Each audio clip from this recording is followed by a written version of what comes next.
you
Planning. And Craig Weinheimer with Civil Enforcement. Craig from Civil Enforcement, thank you. Sorry, I don't have you on my agenda.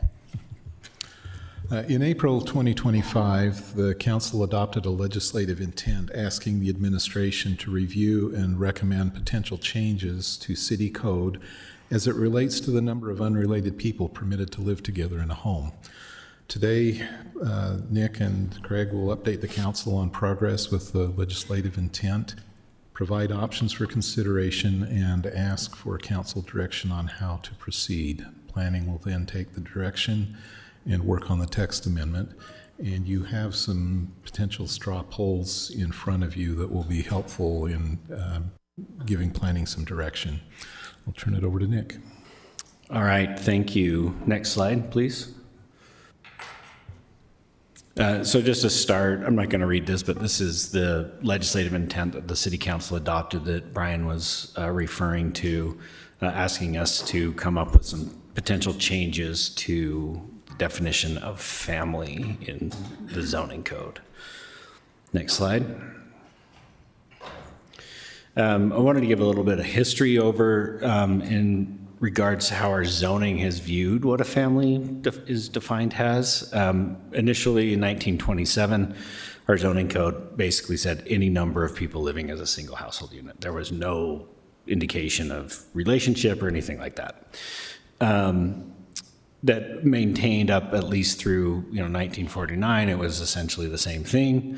1955, it changed a little bit, and this is the first time that there started to be an introduction of any kind of a relationship where it basically said people living together with some domestic bond, but it was still pretty open-ended. It didn't say they had to be related or limited the number of unrelated people. And then in 1978 is when we could find the first indication that the zoning code had changed to define a family as a certain number of people who are related by blood, marriage, or adoption, or up to 3 unrelated individuals.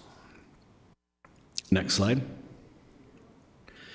This is what the current code says. You can read it. I think the important thing here is in that second bullet, the word or. And what that means is that you can only be one of those 3 things. You can't be any combination of them. And so if you are a related household, you actually can't have any unrelated people living with you under our code. So you cannot, right, like Turning myself in here. it's really kind of, in this day and age, an absurd regulation. Next slide. So there's a number of reasons why we would want to change something like this. And Craig's here to answer any questions on some of the enforcement issues that civil enforcement runs into. But first off, it's really hard to prove, right? The only way you can really prove if people are related is if they're willing to provide something. And in this current climate we live in, asking people for any sort of documentation is probably not something that anyone really should feel comfortable doing. It's not really our role to determine that. It also prohibits certain types of living arrangements. For those of you who were on the council when we talked about shared housing, you remember this came up, like why is it different in like a single family home versus a multifamily big building? Well, it really isn't. And then it prevents people from spreading out their housing costs by sharing it with more roommates, if that's what they can afford or what they choose to do. Next slide. We looked at a number of communities, both in Utah and outside of Utah, to see what the trends are and how people are doing it. Most cities in Utah have one of these 2 regulations. It's interesting that in Utah code, if you are a city or a local government that has a college or university in it, you have to allow at least 3 unrelated people to reside in a dwelling. If you do not have a college or university, you have to allow at least 4. So it's really kind of a backwards definition, because the most likely scenarios are households with college-age individuals would have more people. So, and then Draper seems to be one of the really odd Utah cities where they kind of go back to our 1927 definition. Any number of people basically living as a single housekeeping unit. Next slide. Other Western cities take different approaches. Some have definitions very similar to ours where the number may change. Could be 3, it could be 5. I think the largest I saw was up to 11. I can't remember what city that was, and then others follow what Draper's done and just said, hey, it's a household unit. A lot of cities are looking at it as those same challenges that we have with enforcing this regulation, has opportunities like, look, housing's so expensive, it's hard to attain. Why are we limiting it based on these definitions? Next slide. So basically, there's really 3 options. We can increase the number, and allow a mix of related unmarried people, or we can basically eliminate that number altogether. Next slide. There's pros and cons to each of them, trying to address the issues. Really, option 3 is the only one that addresses all of the different issues that we've identified so far. And in the report that was attached to the transmittal. Option 1 really doesn't change much except the number of people. We still have the same enforcement issues. It may provide more options for owners because they could have more people renting. Option 2 is a little better, mainly because it helps reduce housing costs when owner-occupied dwellings, because they can add unrelated people if they have unused areas of their home. Next slide. That is the last slide I have in the deck. Okay, so really before we started drafting something and taking it out to the public for input, we wanted to get some direction from the council on if there is a preferred scenario that you'd like us at least to see present to the public. Doesn't mean we wouldn't present various options, but we want to make sure that we're not going down a path that is something that might be problematic down the road. That's it. I have a question, Mr. Chair. Yes, Councilmember Mono. Nick, are there no cities that do it based on number of bedrooms? Like number of bedrooms times 2.5 or something like that? And would that be too difficult to, I'm also not suggesting that, but it just seemed like the limit, for me, I don't want our ordinance to define what is a family unit because that's so different for everybody. The only thing that I think where there's a health, safety, or welfare component is if it's like severe overcrowding in a house. That's probably something we want to avoid. And I think we all have a different definition of what severe overcrowding would be, but Yeah, I think it's something. I do believe there's some cities that say no more than 2 people per bedroom, but then you're running into the same issues, right? Like you have to prove how many bedrooms there are. Yeah. And if it's an older house where we don't have floor plans and things like that, we probably don't have that information. And so it would be really hard for us to prove. The alternative is, and I believe that we do this on some situations, is the building code actually has a minimum square foot per person. You know what that is? I think the building code says 120 square feet for the first person and 50 square feet for each additional person in a room. Something along that line. Yeah. So that at least gives us something that then we can go off of. But it does create some of the same issues. We may not know how big those bedrooms are, but people are more likely to be like, oh, I've got 4 bedrooms and they're all 200 square feet. Great. That's easy for us to say, yeah, you can have 8 people or whatever that math ends up being. Yeah, and I guess I'm definitely supportive of changing the definition and making it more loose. I think I would go with the most, if I have to choose between the 3, I think I'd go with the third option that fixes all the problems and is the least strict. But I do want to think through what happens if there is some sort of a overcrowding situation that does end up being an unsafe or unhealthy living condition. That's the only thing that worries me about that. Mr. Chair. Councilmember Dugan. Yeah, thank you, Nick. And I kind of appreciate Councilmember Mono's position too. I was actually thinking about the same thing, 2 people per bedroom. But again, back to the enforcement and how you enforce that. And I also, we do need to probably eliminate the definition of family because the family is, and the unit is so diverse now compared to what it was 15, 20, 30 years ago. So I'm inclined to go into option 3 also. And I think the enforcement side of the house, as I think you kind of stated in the transmittal, was, garbage cars, other ways to enforce that. And it's measurable at that point by going into a house and saying how many people live here, who lives here, what beds are there. Is not really enforceable, and it's also just time consuming to do that. So I lean that direction.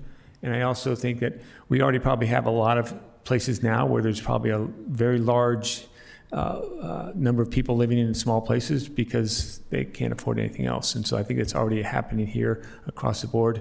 And that is a health and safety, but I think that's also a separate incident, and it's probably fewer than the majority of here. So I lean more towards the option C, eliminating the family definition, and going with the measurable enforcement.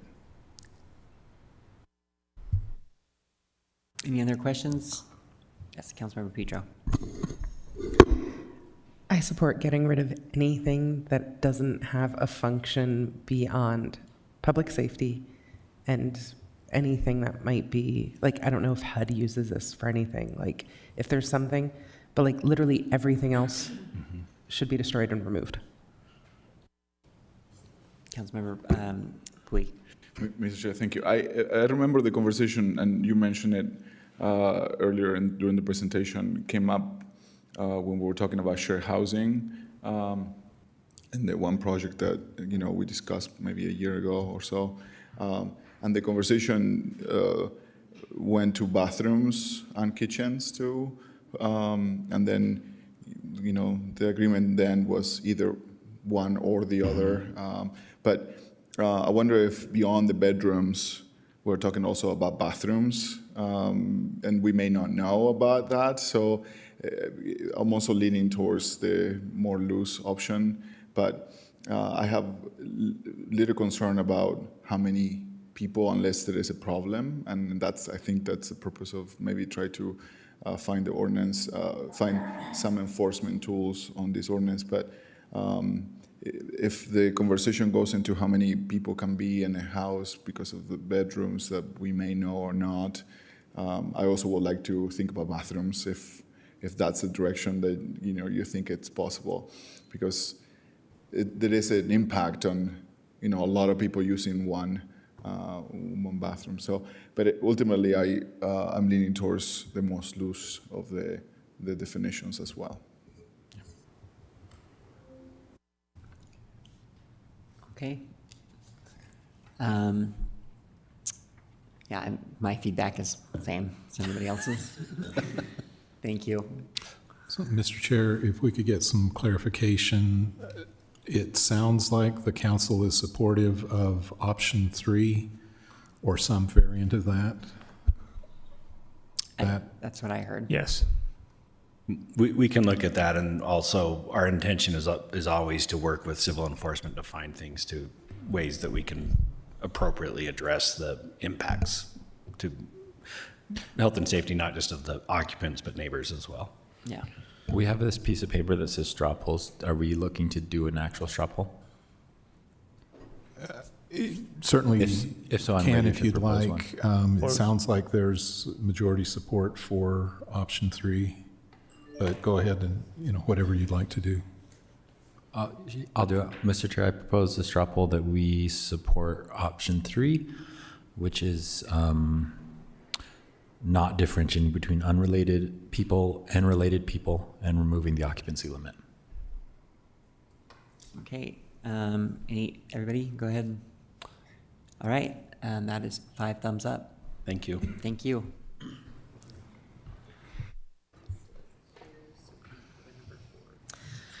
Yeah, for number 3, our presenters ironically had a flight canceled, but they're on their way. So we're just going to bump that for now, and we'll go to agenda item number 4, which is Salt Lake Valley Landfill Proposed Budget 2026. So we've got Michael Sanders, from Council Policy Analyst, Chris Bell, Waste and Recycling Director, Debbie Lyons, Sustainability Director, and Lisa Hartman, Salt Lake County Associate Deputy Director. Okay. Okay, we good to go? Okay. Uh-huh. All right. Well, so thanks, Council. The Salt Lake, whoa, it's really loud. The Salt Lake Valley Solid Waste Management Facility is jointly owned by Salt Lake City and Salt Lake County. The county both operates the facility and approves its budget. The facility's FY 2026 budget has been submitted to the County Council and is expected to be considered by the county in early December. The city has no role in the approval of the budget for the facility or day-to-day management, and this briefing is for informational purposes only. The city has representative on the Facility Council, which makes recommendations to the county, and the city's representative is the City Waste and Recycling Director. The budget is projected about $22 million in revenues and $20 million in expenses. Staffing is recommended to remain at 52 FTEs. And with that, I'll turn it over to the county for more. Hi. So Chris Bell, as he mentioned, is our representative on the Salt Lake County Council, and he's joining us remotely. So if we have any questions that he can answer, he's available. He also alternates with the county staff on that board as serving as chair and co-chair. So next year he will be the chair of that board. And then Chris and I meet quarterly with county staff, Lisa and her staff, about the budget and as the budget is prepared. Every year, sustainability provides an informational transmittal on the budget, usually in November, and then in December we share the adopted budget through an informational transmittal. So thank you for giving us this opportunity to speak in a public setting for our residents about this, about the landfill budget, and happy to answer any questions too. But I will turn it over to Lisa Hartman with Salt Lake County. Hi, council members. Thank you for the opportunity to come and present. Our executive director, Patrick Craig, unfortunately couldn't make it today, and so I'm presenting. I think you have the presentation. You don't have a presentation? Well, I will just go through it quickly. It's actually it's very short. I just to follow up. Our council did consider this budget. They approved it exactly as the mayor proposed as a tentative placeholder, and they will formalize the budget on December 9th after a public hearing. So given that it's an enterprise fund and that it's not our general fund dollars, I don't anticipate that much will change. As mentioned, the expenses for 2026 are expected at about $21 million, and our revenues are at about $22.2 million. That's approximately a $1.3 million increase. That is due to projecting future costs of operations, and also that we know with the Transjordan transfer station coming online, we will likely see a little decrease in some of the revenue. We'll just have to see how that goes, but that's anticipating that. Our fee revenue comes from landfill and transfer station disposal fees, royalties, such as the beneficial gas use contract that we have, and then the soil regeneration contract. And as you may be aware, that contract's going to be coming to an end at the end of 2026 due to a negotiation with West Valley City. The enterprise fund interest is just the interest that we receive from restricted and non-restricted accounts, and then just miscellaneous revenue from metal recycling. There are some rate changes that we're proposing to get to that approximately $1.3 million, but I would say that all the rate increases are just bringing them up to market. We've actually been trying to bring up all of our cost centers to meet what it actually costs to provide the services, and so we've been doing that every year. We've got anywhere from $2 to $5 a ton. The $5 a ton is on the cover fluff, which is tire recycling. And in the past, we used that for cover at the landfill, and that's no longer needed as a use, and so we are now going to be charging the real cost of that. Wood commercial is a $2 increase. That's green waste that we don't use for composting. And I think the composting has been a big thing with Salt Lake City that we've been happy to participate with. And if you have not tried our compost, it's well raved about, and people travel all over for it.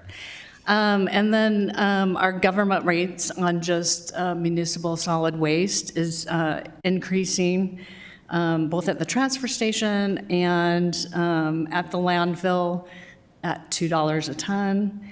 And then our tier 1, which is just the minimum once a resident comes to the landfill. We don't weigh them, but we just are increasing that minimum that it costs to have their waste. Do you want me to talk about Salt Lake City or just leave it? Yeah, you might. I did want to just mention that Salt Lake County really appreciates the partnership we have as co-owners of the landfill. And this season, while we are raising the rates on other entities, we did make an agreement to hold what Salt Lake City is paying to bring their waste to the landfill at the current rate of $29 per ton. We felt like, as one of the owners, that there should be a benefit to that. And it was an easy way for us to, it's not costing the landfill anything, it's just keeping that a flat rate, and then we will continue to look at that in the future. So I think this year was a really good conversation, and we landed at a great place.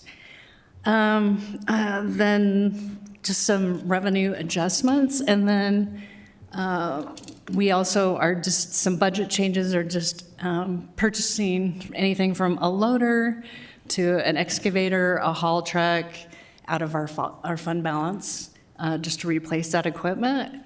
And then the owner's distribution, which I believe it was 3 years ago, we decided while we are increasing rates that we would hold that distribution to both Salt Lake City and Salt Lake County at $960,000, which we split equally between Salt Lake City and Salt Lake County. And then we're out of the fund balance improving the methane gas lines. So that's just it kind of in a nutshell. And I will add that $430,000 comes into the E&E fund and funds part of the sustainability E&E division.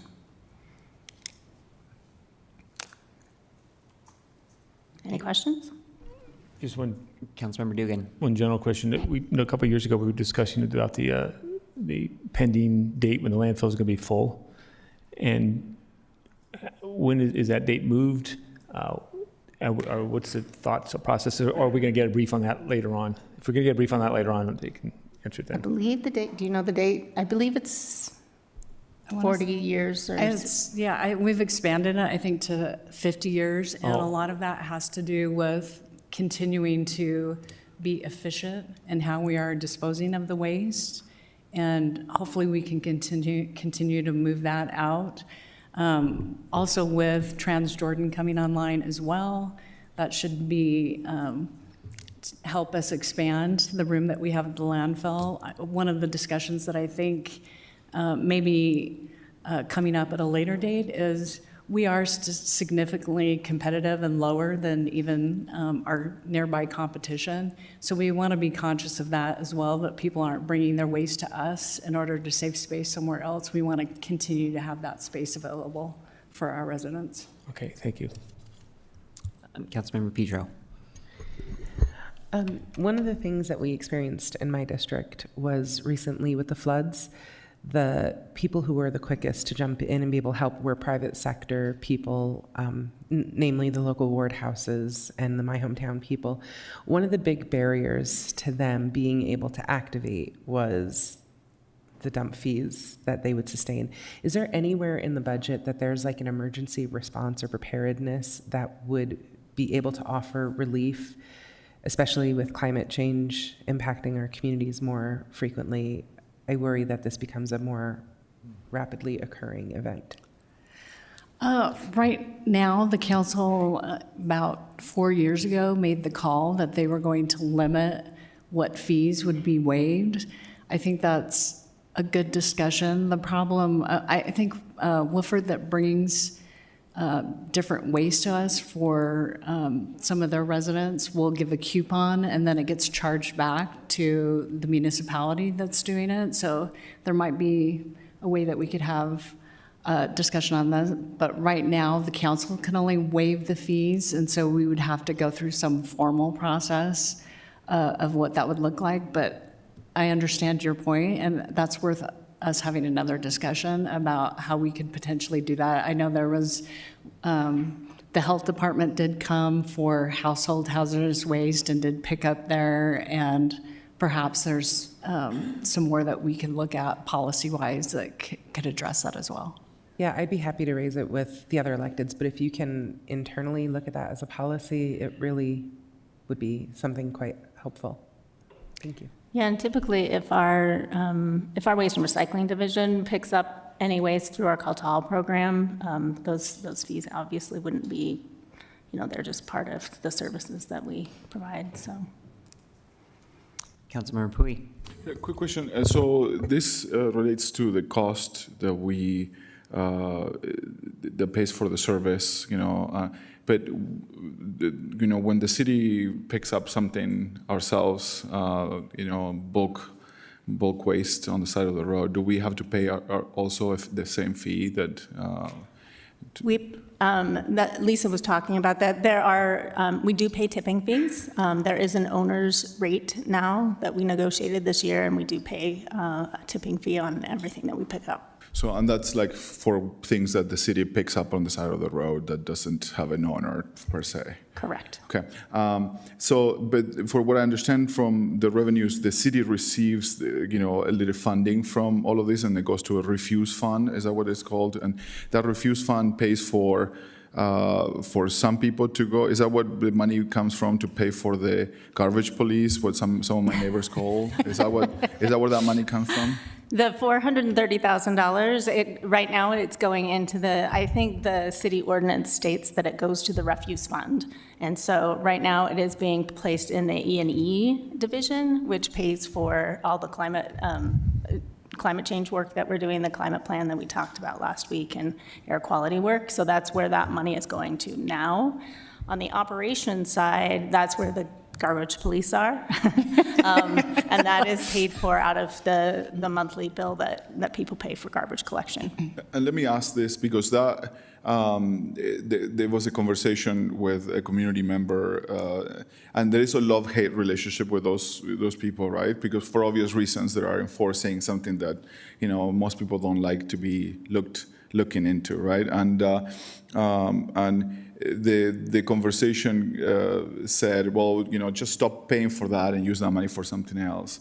And I disagree with that approach, because there is a value, and I think for those that understand, there are garbage experts, there is a value on ensuring that our garbage is correctly sorted. And I would love to know if there is a little more data about that we can share to our community about the value of those individuals and the work that they do, that would just not do it just cause, and maybe from the county side and the dump. Are there any data from other cities that might be helpful about that? Cities that don't offer that. They just don't care so much about enforcing. I think that would be very useful for us. Yeah, thank you for bringing that up, because it's a question and something I get asked all the time as well. And having those numbers in the data and would be helpful for us as well. And so we're looking at that function right now about how we can be most effective in reaching people and encouraging people to recycle more. But the one data point that comes to mind is our contamination rate in our recycling is one of the lowest that we've seen across the country. And I think it is because of all the outreach work that we are doing. So we don't want to sacrifice that. And as a result, our recycling is worth more and can generate more revenue. which is another piece of the recycling. That is something that, sincerely, if you could put this in some place that we can use, because there Yes. is people saying out there, Yeah. Salt Lake City is wasting our money by X, Y, and Z. In this case, it was this, used as an example.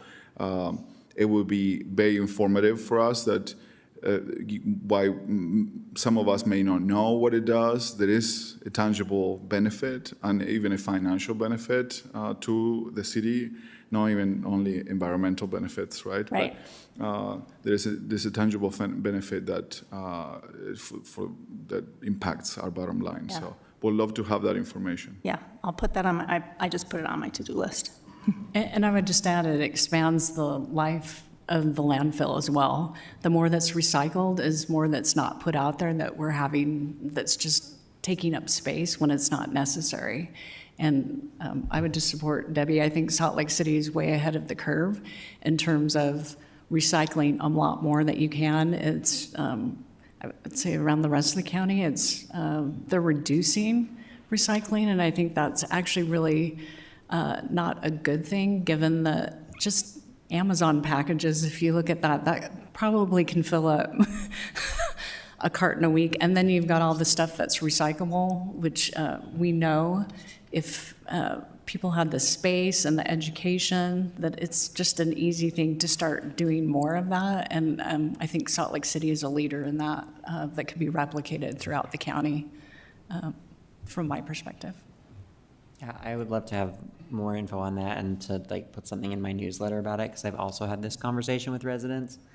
And I mean, I felt like the justifications were enough to say that we're preventing contamination, we're recycling more, but to know that it's like we're able to make money off of it too, I'm thrilled to hear that. So I'd love to help spread the word. Thanks. Any other questions? Okay, thank you so Thank you. much. We are at, are we ready on the, I don't see anyone. So we have some airport staff here, but no one from the company that is associated with the application. So we have two options. We could go forward with the briefing without the representative from the private sector, or we could switch and go to RMF 3545, because I believe we have planning staff here for that. Yes. Do we not have the staff for the other ones? Maybe, Yeah. oh, they're here. Never mind. Oh, great, excellent. Good timing. All right, let's go back to agenda item number 3, Tax Equity and Fiscal Responsibilities Act, public hearing for Sky Harbor Hangar Development. And for this, we've got Nick Tarbett, Council Deputy Director, Bill Wyatt, Executive Director of Airports, Brian Butler, Airport Chief Financial Officer, Shane Anderson, Director of Real Estate and Commercial Development, and Eric Stoltman from Sky Harbor Group. Hi. Heard you just made it. You learned your lesson. Oh, man. I bet it was Frontier, wasn't it? You don't have to say. Okay. Yes, yes, and we have a high viewership as well, so they're ready to buy their plane tickets and just eagerly waiting. All right, take it away. Okay, I'll give just a quick intro. As you mentioned, this is a briefing on the Sky Harbor Hangar development, which is proposed to be on the east side of the Salt Lake City International Airport. This project would be funded through a tax-exempt private activity bond issued by the Public Finance Authority of Wisconsin. Federal regulations for these tax-exempt PABs require the council hold a Tax Equity and Fiscal Responsibility Act public hearing on the proposal. That is scheduled for next Tuesday. With that, we'll turn it over to airport staff to give the heads up. Great, thank you. Great to see all of you here.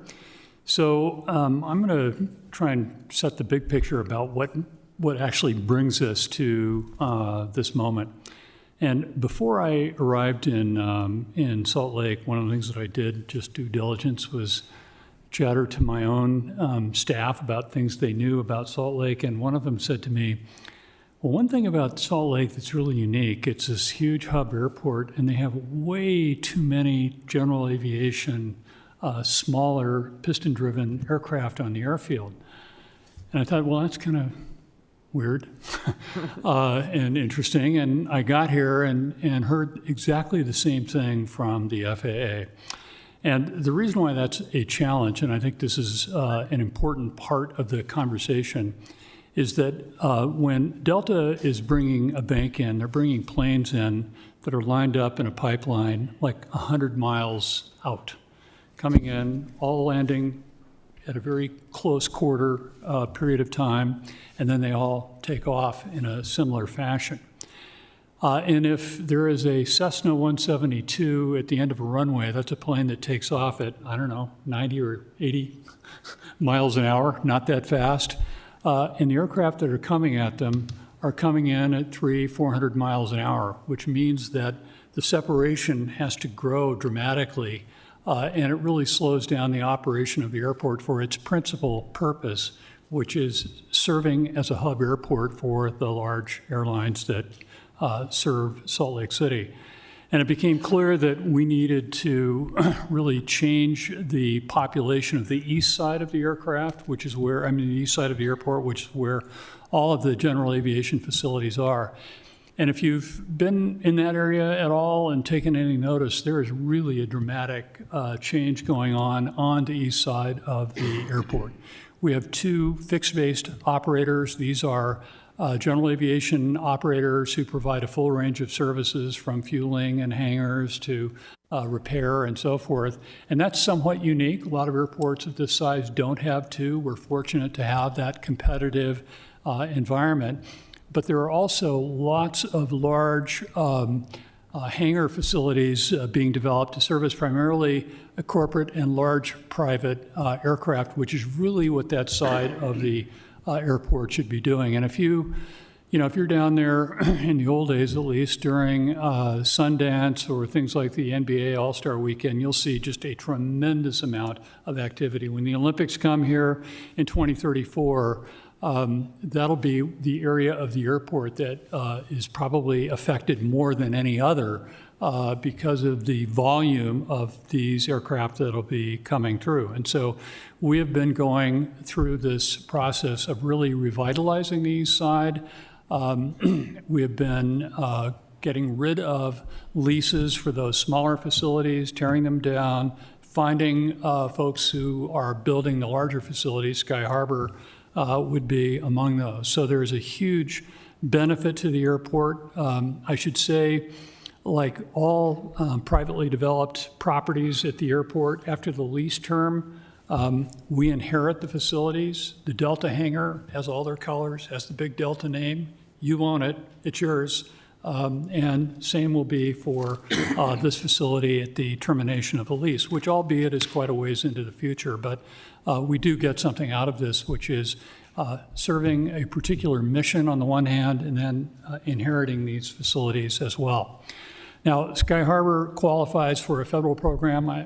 I've heard at least that you all are somewhat familiar with the TEFRA program, which essentially gives them access to low-cost financing, very similar to airport bonds. When we come and seek your approval to sell those bonds, that's in essence what Sky Harbor and other companies like them qualify for. There are conditions that they're required to meet, and I'm sure that they'll be going through those with you. But I just wanted to give you the bigger picture. This is the reason we're here is because we are doing a complete remake of the east side of the airport. And I should say the people who will probably be happiest about this are the people who live right on the other side of 2200 West, who are used to those small planes flying over the neighborhood, who won't see as many of them and hopefully none of them into the future. And so we, at the airport at least, are very excited about this development. It's been several years in the making. Sky Harbor has a genuinely national reputation, very well known in this market segment, so we're lucky to have them. And turn it over now to Brian, and you can talk about the financing. Yeah, so really appreciate your guys' time in hearing this hearing. And as Bill mentioned, the relationship with Sky Harbor, this didn't happen overnight. I remember going to them at a conference right past COVID and getting introduced to who is Sky Harbor, why should you get to know this team. And so over the years, we've kind of courted each other, kind of saying, why is Salt Lake City a good fit for Sky Harbor, and vice versa. Sky Harbor's kind of courting us, saying, why does it make sense for them to come to Salt Lake City? And as you can kind of see on the slide, there's a lot of cities listed. There's Chicago, Denver, Los Angeles, Miami, Nashville. These are all their developments they're doing all across the country. And so in working with Sky Harbor, we've already actually signed a contract with them. Them building these hangars is not dependent on this TEFRA hearing. What this TEFRA hearing really is to give them the ability to borrow at a similar rate that the airport would borrow at, a tax-exempt financing. And as Bill mentioned, we do this every time the airport goes out and has to issue bonds. We request a public hearing, and you guys hold a public hearing, and then we're able to go do this tax-exempt financing. So really, this is a partnership between the Salt Lake City International Airport and Sky Harbor. It's allowing us not to take over $100 million on our balance sheet, go borrow them, build the hangars, then have to go find the tenants and lease them out. We have contract provisions that they're going to be paying us rent. In addition to that, there's fuel flowage fees, and I'll have Eric kind of talk about some of the other kind of community benefits out there. And we just wanted to make it very clear, we're very supportive of this. I know when you heard a similar hearing back in October, there was some concerns that you're going to hold a public hearing and then you guys have no say after that. What I would say in response to that is you are going to hold a public hearing, but the mayor still needs to sign the actual TEFRA document that actually gives the authorization for the city to allow this kind of tax advantage financing to happen. So if any reason there was some negative public publicity and you had concerns about moving this forward, you would have the opportunity to work with the administration. And, we have memos drafted for the mayor. We've worked with our bond counsel. We have everything in line. We want to educate you and let you understand why you're setting the public hearing. But we're going to be meeting with the mayor as well and kind of helping her understand why she's signing this document. And so I would say, while the city council process is complete after the public hearing, the city's involvement is not. And there is a way to stop it for any reason if there was a reason, which I don't anticipate that happening. But with that being said, I will just reiterate, there is no obligation of the city. These are not, this is not city-issued debt. There's no, guarantee by the city, the airport. This is all in Sky Harbor's name. They're working with, very well-known banking institutions. They have their own bond counsel. We've inquired of our bond counsel. They're working together, especially on this whole process. So with that, I'm going to turn it over to Sky Harbor to talk a little bit about the project and really kind of highlight some specific community benefits that we think would be of interest to you as city council members. Yeah. If you just hit the next slide, they'll advance it for you.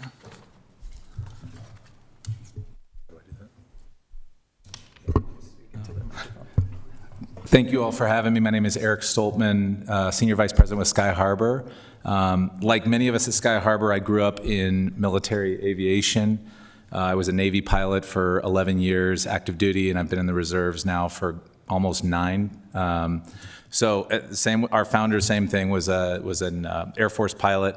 We have a love for aviation, and we're a relatively young company, but as you saw on the screen over there, we've grown very quickly, and the reason for that is pretty simple.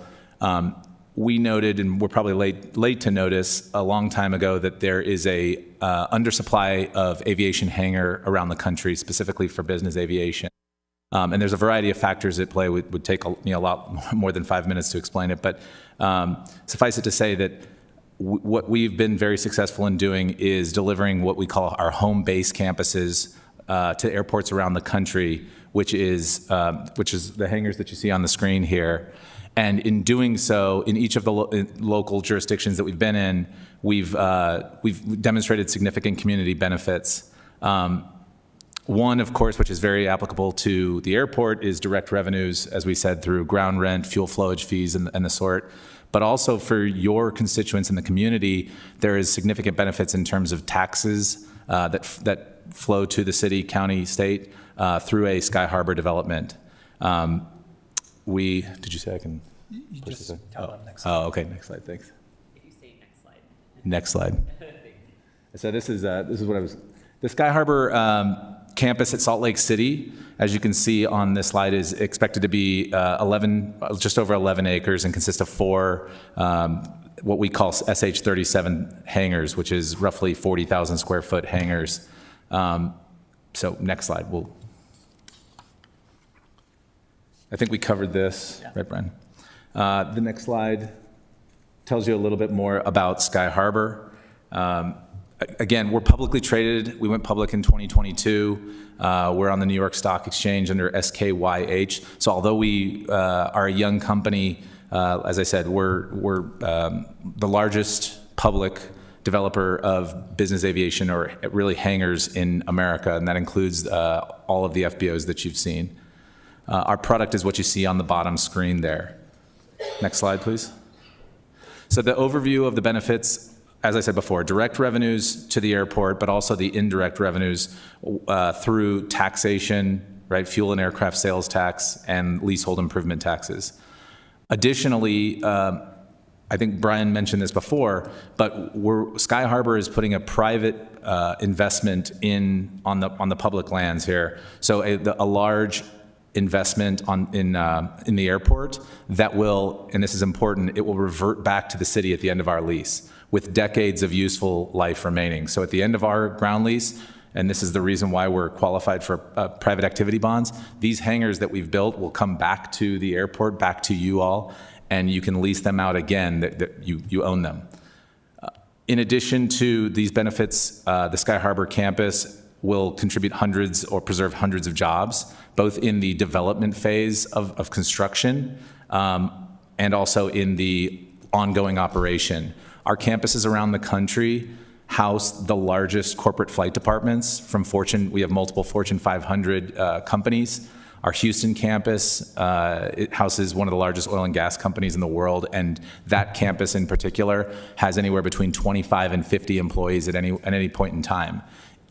Important to note that what I always like to say, we emphasize quality of jobs over quantity of jobs, right?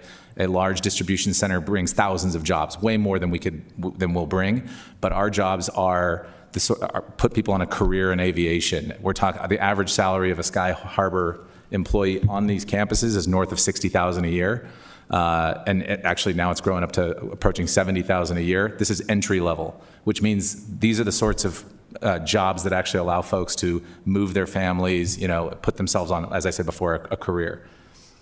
We own our own metal building manufacturer, and so we are the state of the art in terms of hangar construction. As I sit here today, we have approaching 2 million square feet of hangar, or nearly $500 million of hangar in our national backlog. What I mean by that is we are building hangar better than anyone in the country. Next slide, please. What you can see on the slide, and I'm not going to dwell on this very long because I know I'm using my time, is the proposed site plan at Salt Lake City. This is what I mentioned before. Next slide. As we mentioned before, the economic development through direct and indirect revenues is a large driver here. Important to note what Bill was saying at the beginning. We approach airports based off of as I said before, an undersupply of hangar. What does that mean in Salt Lake City? In Salt Lake, you've got folks that are using your airport, but they're basing their aircraft in places as far as Denver, in places like Arizona, Heber City, surrounding airports. So what that means is you get principals and passengers that use these facilities that get picked up on your airport, but their aircraft are paying taxes in other jurisdictions. So the Sky Harbor development actually takes those aircraft that would like to be based at Salt Lake City, and the demand has been strong already, and we haven't even broken ground. But we actually take those aircraft that would like to be based here, and we base them at your airport, which means that they're paying taxes at your airport, to your city. The next one I've hit before, which is the number of jobs. Happy to talk more about that. And the following slide, which is titled Noise Reduction, this is more to the point of what I was saying before. When you have an undersupply of hangar, what happens is these aircraft get based elsewhere. So in order for someone to take a trip, a principal to take a trip, to New York City, for example, that aircraft has to rebase from Arizona or Colorado, pick them up, take their trip, come back, and then go rebase. So instead of 2 operations, you have 4 operations for the same round trip. It makes sense, right? But on top of that, we also have data, because we are the largest hangar provider in the country, that our aircraft are the latest model, newest business jets. So oftentimes there's a false correlation between size of the aircraft and noise of the aircraft. That's actually not really correlated. It's actually age of the aircraft and noise of the aircraft. The older jets are louder. The newer ones are much, much quieter. Next slide. One of the additional benefits is our Sky Harbor Academy. I think I'm running low on time, but our Sky Harbor Academy is near and dear to my heart. I actually started out, like you see the gentleman on the screen here, on the line in Houston at David Wayne Hooks Airport. And that was my first interaction with aviation. I had somebody that came out and found me and brought me to be the guy that you see on this picture. That's not actually me. That's a Sky Harbor employee. But and that actually set me on the path to military aviation and then to where I'm sitting today. And so oftentimes we believe that folks drive past these airports and they see the barbed wire fence, which is needed for security, but they think, I don't know who works over there, but that's not me. It's not my type of people. And so what we do is we have the Sky Harbor Academy, where we go out into the local community. We work with the airports and the communities to identify underrepresented cohorts, people that are traditionally underrepresented, and actually bring them onto the airport for a paid internship. And I mean, it's not entirely altruistic. Obviously, we're looking for the best of these interns to work for Sky Harbor, but we think are setting these folks in a career in aviation, because not everybody wants to do what we do, right? But we also have FBO management, airport management, et cetera. I think the next is the last slide. To recap, I'd like to reemphasize this private activity bond does not place an obligation on the city. You're not backstopping any debt of any kind. As a matter of fact, this project goes into what we call an obligated group, which is the other airports that you see on those screens, which means that if for any reason the project in Salt Lake City were in trouble, our revenues from these other airports would actually backstop this project, okay? But you're not obligated. The key point is you're not obligated for this. The benefits for the airport, it's a private investment, a large, significant private investment in the airport infrastructure with direct and indirect revenues and state-of-the-art aviation assets. For the citizens, we're bringing the tax revenues that I mentioned before back into Salt Lake City by bringing these aircraft that are based in other states and other jurisdictions here, and also offering strong economic growth through jobs. And then in terms of the tenants, we know that Salt Lake City is a growing area in America, and there's a lot of corporations that make, in some part, their decisions on where to base on where they can actually, on infrastructure needs. And so this development stands to make this Salt Lake City an attractive alternative for folks that are, moving to SLC already. Appreciate your time. Thank you. Thank you. Council members, any questions? Yes. Councilmember Dugan. Thanks, appreciate that. You talked about the airplanes flying in here and then basing somewhere else, say in Heber. So you're reducing by 50% the number actually takeoffs and landings, right? So of what we use now. So how many is that a year? What do you see that as? Because one of the benefits also is just people complain about pollutions and the noise from aviation. So you've cut the number of flights by half. That's noise pollutions and just air pollution, and then just traffic pollution. So how does that factor in? I don't have that data on hand, but I can get that and get that to you. Just interesting, because I think I appreciate your presentation. I appreciate what you want to do here, because all the benefits are nice to see, and I appreciate the growth there in the city. So yeah. I can return to you and get you that information. But yeah, I think you get conceptually the point of, we have one potential tenant that we're talking to right now that is in fact based at Heber City, but they fly out of SLC. Correct. Yeah. Councilmember Mono? So you mean the plane is in Heber, but the passengers are in Salt Lake? Yes. So the pilot has to go to Heber, fly, land in Salt Lake City, pick up the passengers, and then take off. So we're reducing half of those. Yeah. Oh, that's interesting. Yeah. Bill, you started by doing this thing, and my math brain got stuck on the flight speed of a passenger jet versus the small plane. And how does this fix that?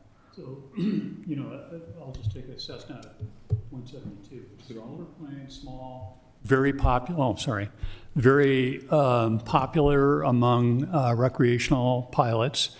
And historically, Salt Lake has had a lot of that type of aircraft. And I'm sure, I'm not a pilot, so I know we're in the presence of a pilot here, so I'll just refer to Councilmember Dugan here if I get too far out over my skis. They're very slow-flying aircraft. And if you have a bank of Delta planes coming in, which we do several times a day, and there is a Cessna 172 taking off on the center runway, which happens, they don't all go off the east side, all of those jets behind it basically have to increase their separation from one another because they have to slow down. But how does this reduce that? Just because of what Councilor Dugan said? Because that we're there's half moving these as many? planes off the airport, the Yeah, these planes are 172s. these planes fly at the same speeds as the commercial airline flights, same airspeeds. So they're going to take off. They're going to land at the same. These are- they're all okay. landing. They're all taking So off. those basically little the same. planes that you're The saying little that are, planes, yeah. are going and they're to moving to different- South Valley. We hope now that we have sewer and water out in Tooele, we'll see more of them out there where Well, they in South really Valley. belong and where we'll have Okay, facilities. but these for. planes that Sky Harbor's Big whatever corporate- thing will You bet. Yeah, are you bet. faster. Yes. Yes, they're actually Okay. probably even faster than the commercial. But If it's so, but also on the takeoff, story problem the whole time. The But one Darren- train leaves it. Darren, so that's on the landing side of the house, but it's also on the takeoff side of the house. So the jet, the Falcon jet or the Gulfstream jet takes off, it creates a turbulence behind it. So it has to dissipate that before that Cessna 172 can take off, because otherwise that Cessna 172 is going to crash right after takeoff because it's going to get the wash. So all that happens on both the end, the takeoff end and the landing end. Okay, but the Cessnas are going to different airports. These ones are going to be faster. Yeah. That makes sense. Okay, any other questions? Well, all of that is interesting, and Councilmember I'm Petro. so thankful to have a Navy pilot on our side as well. The only thing we need to know about is that there is a bond coming. It is interest-free, and the return of the revenues to the general operating fund of the airport is the public benefit. Correct? Okay, thank you. Everything else is interesting. Our business is that. Thank you. Okay, I think that's all we have. Thank you so much. Let's go to, let's see, we had a tentative break scheduled at 3:25, which we can take early. Or, folks here for the public benefit analysis, if you want to jump to that. yeah, why don't we do the public benefit analysis first? So if everybody would come down for agenda item number 6, Valley Behavioral Health Public Benefit Analysis. We have Michael Sanders, Council Policy Analyst, Tammy Hunsaker, Director of Community Neighborhoods, and Mike Ackerlow, Deputy Director of Community Services. Okay, thank you, Council.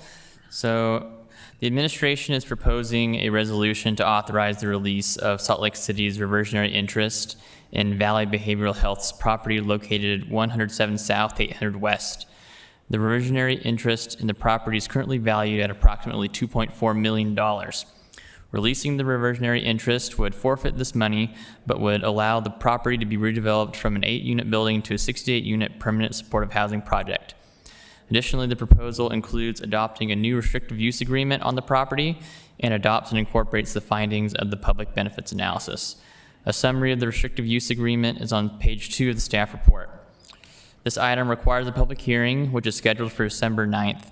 Action is scheduled for that same night. And with that, I'll turn it over to the administration. All right. Thank you. Great, thank you. Here to answer any questions about the public benefits analysis, but want to just highlight a few points.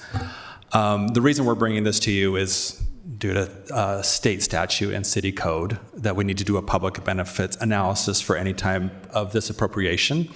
What is triggering this change is that there is a change of ownership, and according to the quitclaim deed that was recorded in 1992, any change in ownership does require we either a repayment or we have to release our reversionary interest on the property. So Valley has come to us and said, hey, we are developing this into more permanent supportive housing and need to have that reversionary interest released. And so according to code, we're bringing it to you for that. Valley was, the city conveyed the property to Valley Behavioral Health in 1992. They are the owner. They will be entering into a new LLC with their LIHTC investor, and that is triggering that change in ownership, and therefore that's why we're here today. Just a couple quick points. I want to highlight the work that Valley does and how important this project is. They have had this site, they've had 8 units on this site, providing permanent supportive housing to formerly homeless individuals. They're expanding that to 68 units. They were awarded LIHTC or tax credits to do this development. Valley is one of the leading service providers in Salt Lake City and in the county. We will see that all these 68 units are for people who are formerly homeless, 9 of which are for people with mobility impairments. 7 of those are for people with disabilities. And what's really special about this project, and I think highlights the importance of permanent supportive housing, is that this project will have in-house residential treatment services, case management, and housing services. So this is what we love about permanent supportive housing and why it's so important, is that we bring all those services on site and make sure that people who are living there are successful and get the help and support that they need. And I also think, just given the current changes that we're seeing come down from a federal level on permanent supportive housing, it's even more important, the timing on this project, to get this done and make sure we have the opportunity to provide housing for those who are in need. The final point, in the transmittal, there is a slight change from what we sent you a couple weeks ago. Since we transmitted, the permanent lender on the project has changed. It is now Utah Housing Corporation, who you're all familiar with.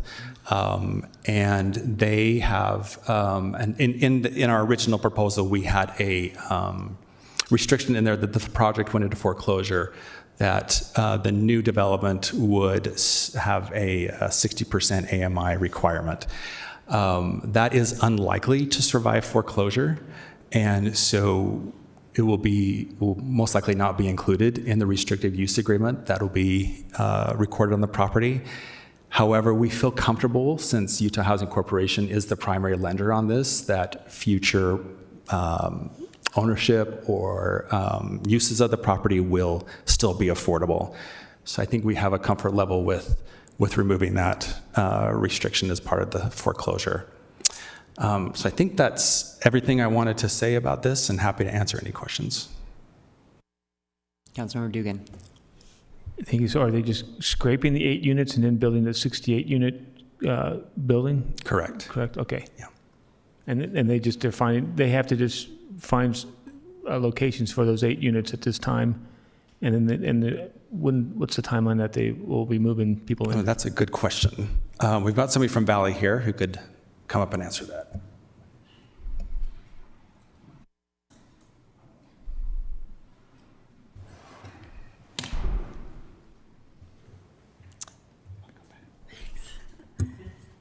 Hi. Hi, Melissa welcome back. Jensen, Good to see you. Give Development, and we're honored to be working with the Valley team to help them build this project. We hope to break ground in about 2 weeks, and from there we hope to move people in sort of mid-2027 is when we'll get started. So we're very eager to get this up and running and get people moved in. Member Petro. There is no objection to this organization. There's no organization I would trust more. We need to be putting on the public record once again that this is incredibly proximate to the dense program that First Step House will be running in the area. This is why it's so incredibly important that when we have the chance to put workforce housing in, like what we did just 3 blocks north of this, that we don't stop that. This is also very proximate to a new development that we have no say over in any meaningful way, that we had to fight to get 80% AMI housing included, meaning that we are literally potentially creating a ghetto for those who require interventions and assistance, and we are not creating the mixed income communities that we know are the best for future sustainability, for the recovery of the people who need these services. There's nothing wrong with this program. You are good neighbors. You are doing the Lord's work. You are correct that the federal mandates make this even more urgent, but we must be aware, especially if we have additional opportunities to increase workforce housing, that we get out of our own way and expedite those as well in order to protect the future of the West Side comprehensively.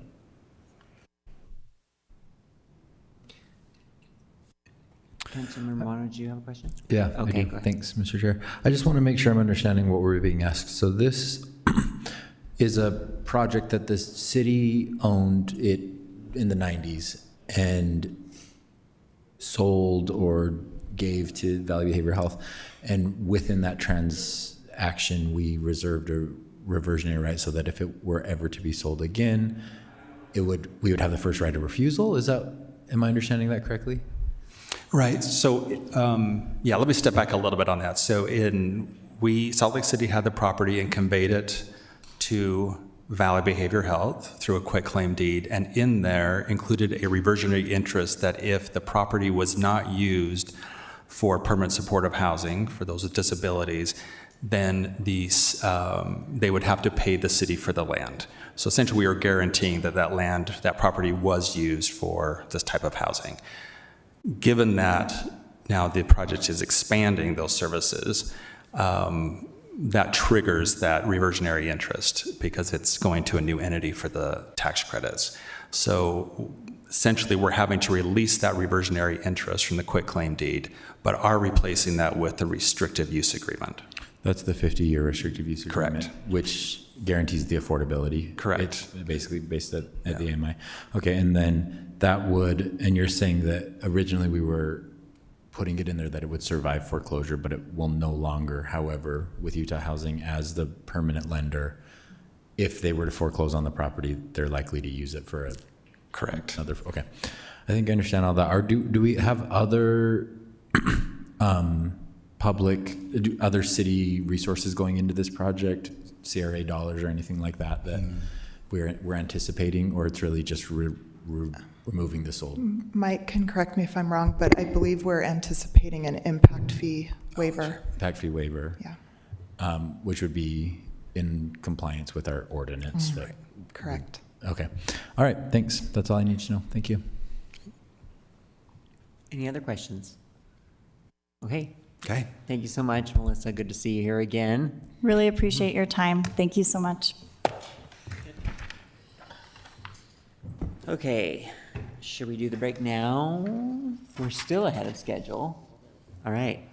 So we're going to take a break until 2:45, or sorry, 3:45? Yeah. Okay.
item.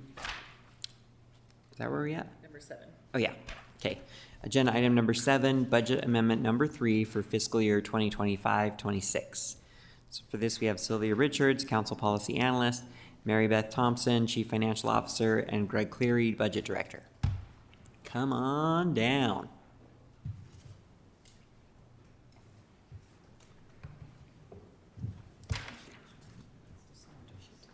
Thank you, Mr. Chair.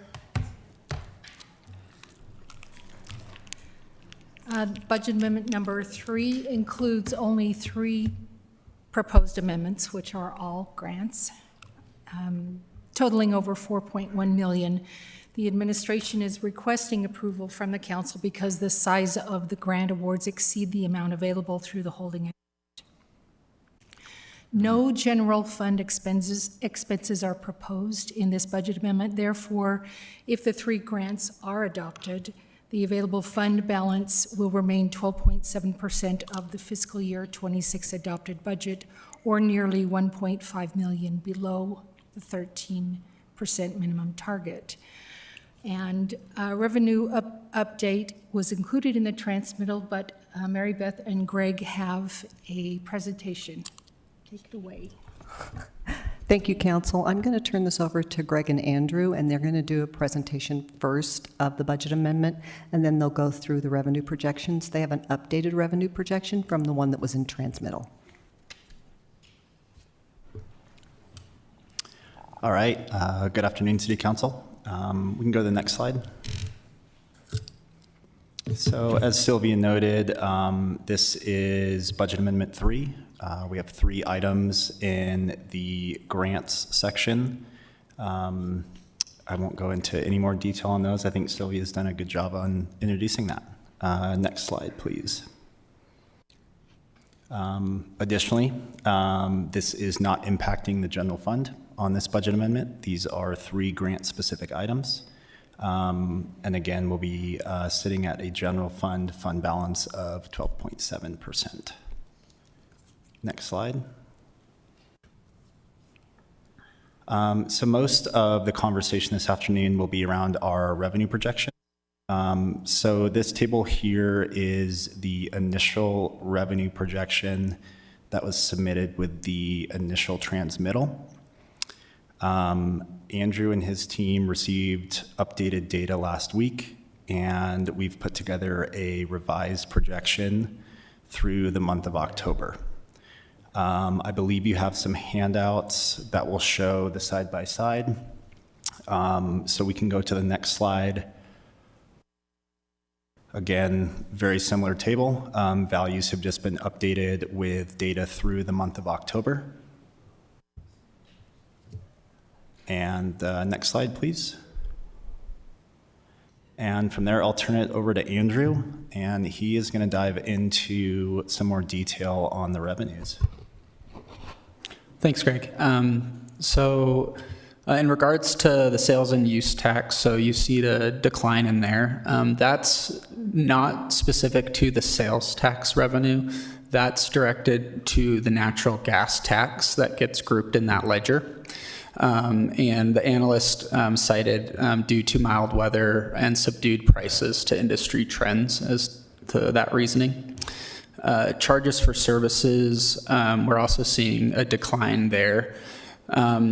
This is basically the budget was increased on one of the line items in between fiscal year 25 and 26. But it's a direct correlation to expenditure, so it's a budget neutral item. Miscellaneous revenue, we're seeing an increase there. It's mostly from reimbursements from the sending groups over for the Palisades fire and the New Mexico flooding. We're also seeing increases in property tax revenue, and that's due to increases in the rates and hours. And then also an increase in permits. We're seeing an increase in building permit-related activities. So that's it for the update. So any questions? Councilmember Petro. Are you saying that the total $700,000 short is attributable directly to that natural gas? Correct. Are we seeing any trends with consumption, especially with nervous working class, that we should be nervous about? Not quite yet. So when we looked at the 1% sales tax and the other sales tax items, they're coming in right in line with kind of our monthly budgets. We're being really cautious though with this. There's still a lot of uncertainty out there. And we also, historically, we really become more certain after we get Christmas sales and numbers like that. And, you know, from some local reporting, you know, it's been saying like sales are doing really well. So that's given me some optimism, but still we tend to not try to make any assumptions until we kind of see that data come through. Thank you. Councilmember Petro, the other thing that I would like to request is coming back to the council on a monthly basis and doing a revenue projection update on a monthly basis. I think it's important for you and for the administration to know as soon as we know what the revenues are looking like. My anxiety would like to straw poll that, please, and approve it. Councilmember Dugan. Yeah, thank you. And I appreciate you said that because I look at the transmittal ones and then the new ones after October, and I'm just looking at two lines, the bigger ones that, you know, you talked about the miscellaneous revenue went from 700,000 to 260,000, and then the parking meters, maybe that's just a delay, went from, you know, 40 to 740. In that one, the positive, the other one was in the negative, but so it's just one of those things that maybe it's delay in. Yeah. So a lot of it's timing issues. I think our initial projection was a lot to do with, hey, this is what the data is showing. And now the analysts have now started to really reach out to the departments and try to really understand what's under the hood with some of the numbers that they're seeing. So And some of these numbers should probably stabilize as far as a projection. Yeah. Because correct. The fiscal year, we're a few more months into the fiscal year. Yeah. Okay. And always remember that each one of these ledger accounts, some of them have a 60-day accrual, so that means we only have 2 months. That would be property tax, sales tax, franchise tax. We only have 2 months of data, right? And then others, like parking, has 3 months of data. So we're still in the infancy stage of revenue projections going forward. Any other questions?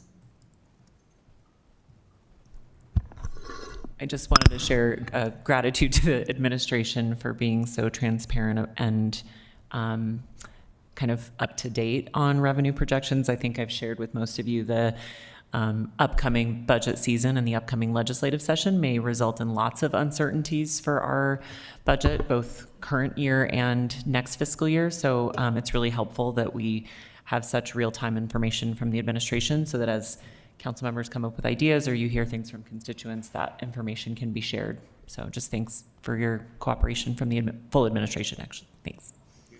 Mr. Chair, do you mind if we go through the actual grants real quickly? Yes, please. Thank you.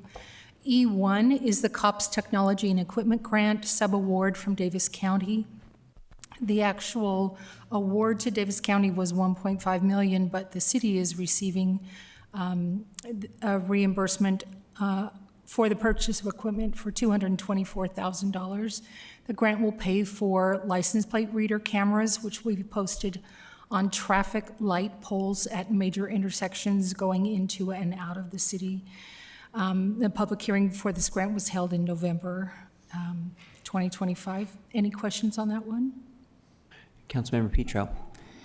Given the collaborative nature of this and the federal origin of it, the data that we will be collecting and using, do we have any assurances that it stays with us and that there is protections for our citizens?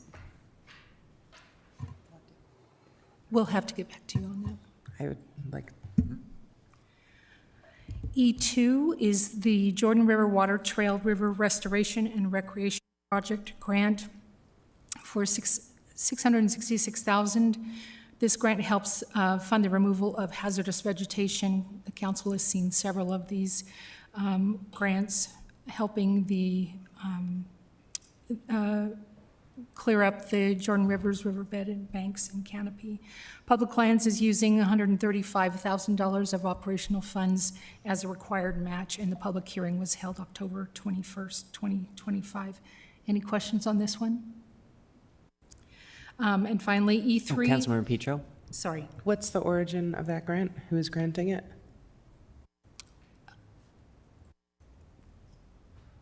Great question. 1 second. Let me see if I can pull that up real quick.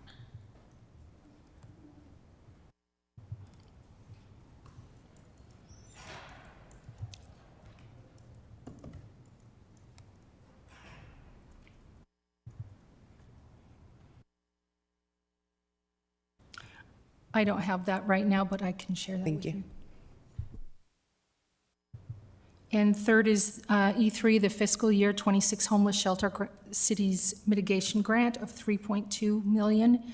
The grant provides financial assistance to help cover the expenses related to providing shelter for the unhoused. And as the council members are aware, the amount is determined by an allocation formula outlined in Utah State Code, and will cover ongoing personnel costs of 15 officers, 3 sergeants, and 1 lieutenant, plus overtime and personnel costs for winter overflow shelter response. Any questions on that one? Councilmember Petro. Was the choice for this to solely fund police personnel a decision made internally here at the city, or was that something that was given to us as a condition of the grant?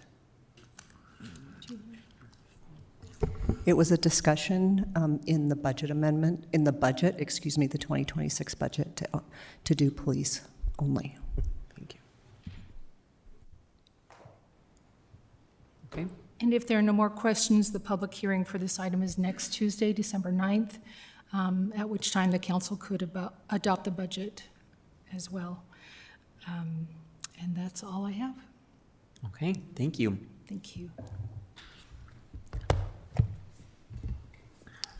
We will go now to agenda item number 8, the RMF 35 and RMF 45 multifamily zoning district text amendment follow-up.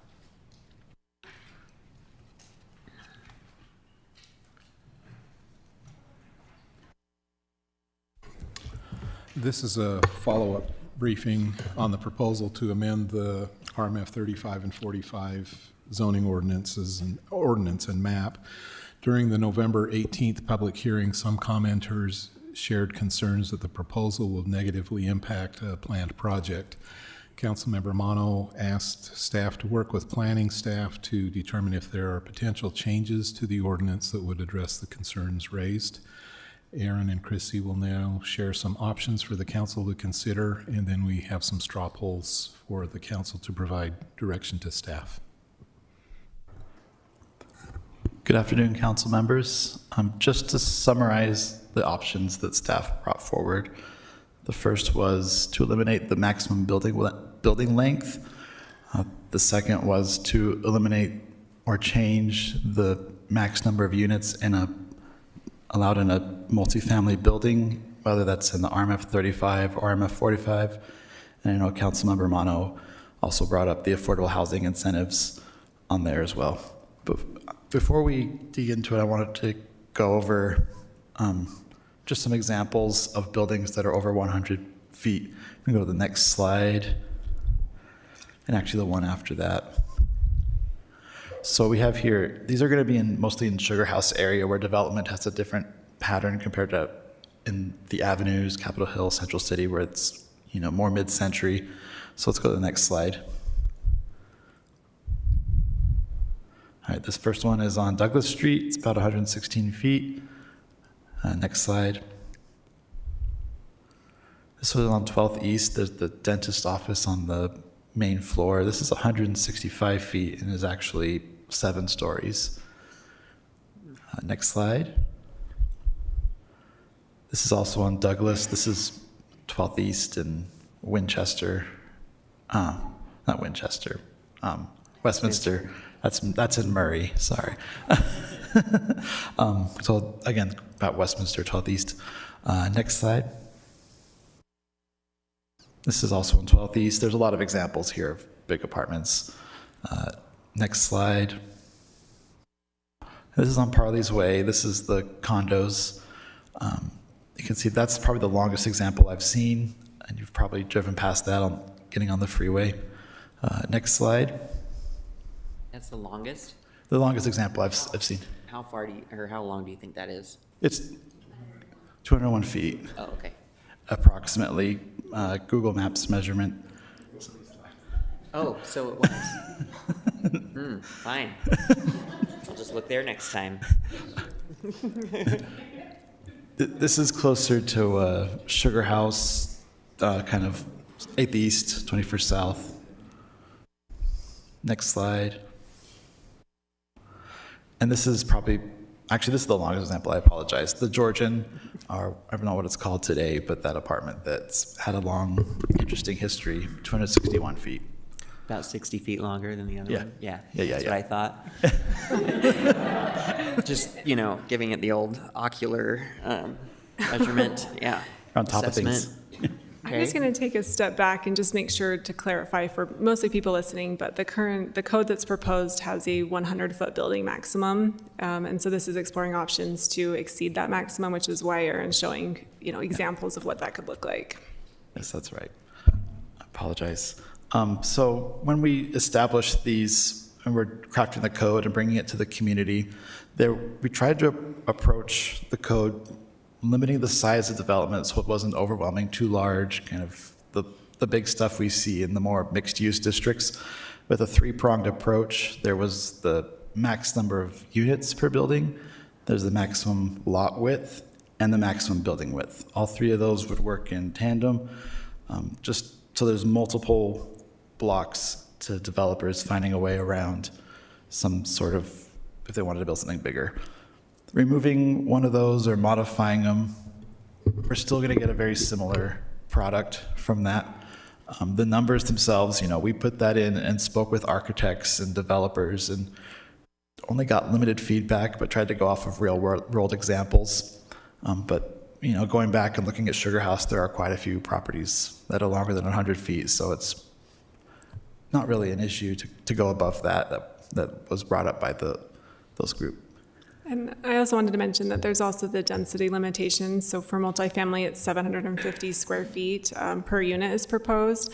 So for context, to have 20 units in a building at 750 square feet, you'd need, I think, a 15,000 square foot lot, somewhere around there. And that's 13% of lots in these zones would qualify. If you were just an example to go up to 50 units per building, only 4% of lots would qualify for that. Otherwise, we're just available to answer questions. We have those options in the report, so go into the details of each one if you'd like. Councilmember Mono? I think these images are helpful in some ways, but showing some 7-story buildings, some 2-story buildings really does, I think, make it hard, I think, to compare one building to the next to what we're showing. And these are 4-story buildings, so I think for it looks like the straw polls that we have in front of us, there's 3 options. Councilmember Warren, I don't know if you're adding another one, but the number 1 and 3 do not work together, right, Brian? It would be one or the other of those things. Because if we remove the 100-foot altogether, then there'd be no reason to do anything with the affordable housing incentives. It would be redundant. It's already eliminated. So, I mean, I think chatted at least briefly or had some communication with most of the council members, and sounded like there was a desire to make some adjustments to help out this project, but also other projects like it. So it seems like what I heard and what I felt like seemed like the most logical was to just remove the 100-foot facade length, keeping the 110-foot lot width maximum. So the only buildings that could be built really over 102 feet, right? Because setbacks, because of the setbacks, would be for existing lots. Do we know, did you mention how many of those there are roughly? With the lot width, that's a little harder to measure. Okay. But So there may be a handful of them that are already existing, but people could not consolidate lots in order to make a larger building. No. And then I do think, though, that 20 units in a building is too few for a 4-story building. That's pretty small, actually, 5 units per floor for in an RMF 45 if we assume we're going 4 stories. So I think that does feel like that one at least needs to be increased. I would be supportive of removing them in both or just the RMF 45, but for sure, I think regardless of any projects that are in the works, I think that one we should adjust. Would you put, when you say adjust, are you talking about number 2, adjust it from? Correct. Adjust it to 50 or? Adjust up to 50, and I'm just going with 50 because that's what planning suggested, and it seems reasonable to me. Okay. But up to 50 units for buildings in the RMF 45 zone. Okay. And then, so you're suggesting from our discussions also is like number 1 and number 2 as far as? Number 1 and 2B probably. Oh, 2B, yeah, I see what you're saying, yeah, 2B, okay. And that supports the one concern we had earlier, okay.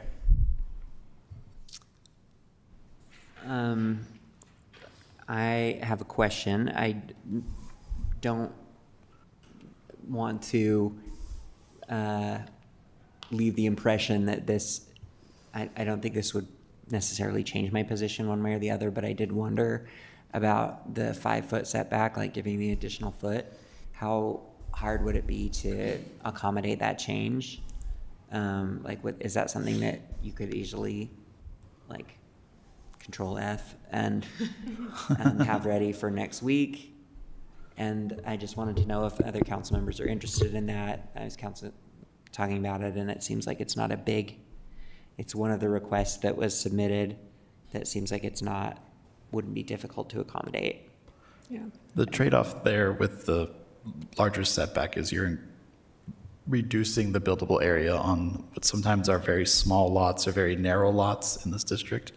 And when you have a smaller buildable area, especially in the back, that does incentivize the demolition of the existing structure because it might fill up the lot in a certain way that you got that need as much space as possible. That's why 4 feet was sort of, it was the existing setback in the zone, and we said just put it on both sides. Now, we can change it to 5 feet if that's the council's. Well, I definitely don't want to I don't want to incentivize destruction of an existing structure. So with that explanation, that helps. Yeah. And a few other items on there. Why would 1 foot make a difference? I mean, it's true. We're happy to modify if the council feels that way. It's a small change, and I think for me, when we've talked about this, Councilor Wharton, and I don't feel strongly about keeping it at 4 instead of 5.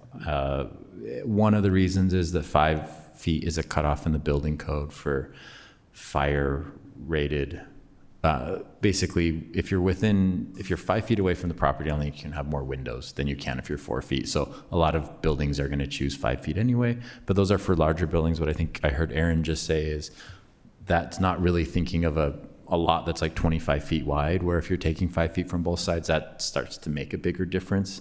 A 13-foot wide building versus a 15-foot wide building is a huge difference, as opposed to a 100-foot versus a 102-foot building is not that big of a difference. So understanding that a lot of the lots in RMF 35 and 45 are actually narrow, then maybe that is more of a concern than I realized.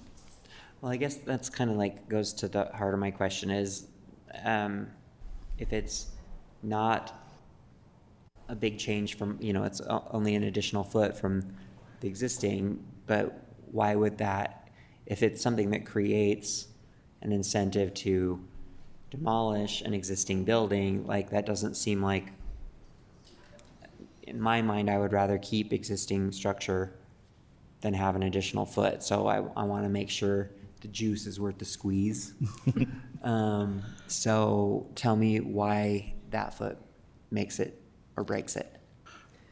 Like Councilmember Mano said, you've got these narrow lots and 2 feet's going to make a difference there. Honestly, as staff, we want to see a smaller setback, but this is that number came from trying to find a balance between expanding that buildable area in the back of the lots while also understanding that there are existing communities in this district and you don't want to impact them too much with a 0 lot line construction.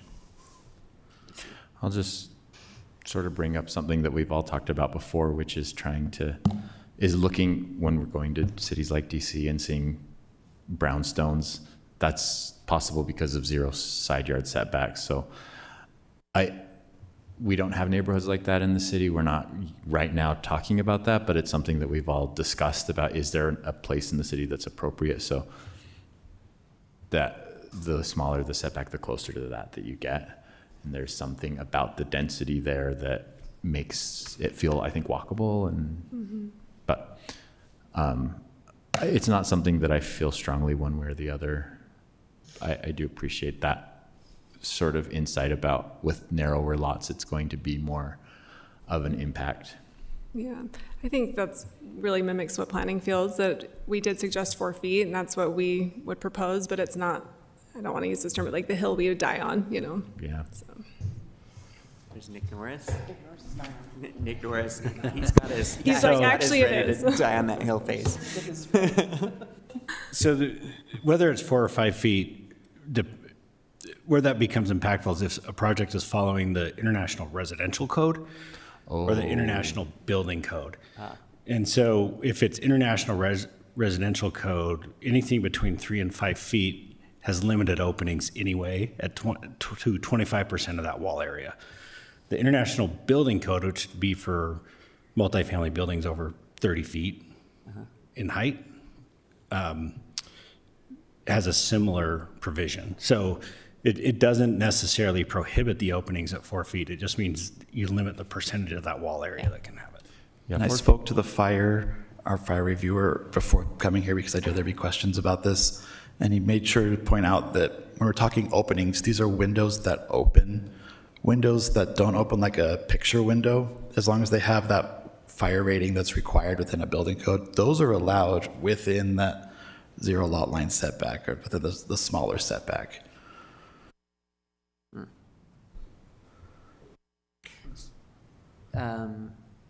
Sorry, I don't know that I understand or I appreciate the difference about what you just said with and what Nick Norris just said. So can you maybe say that another way?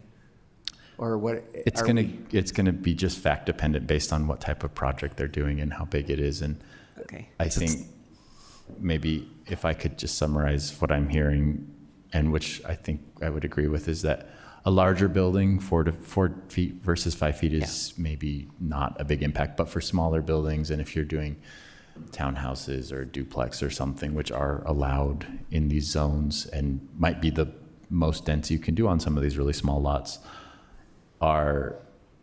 that could make a bigger difference in those cases.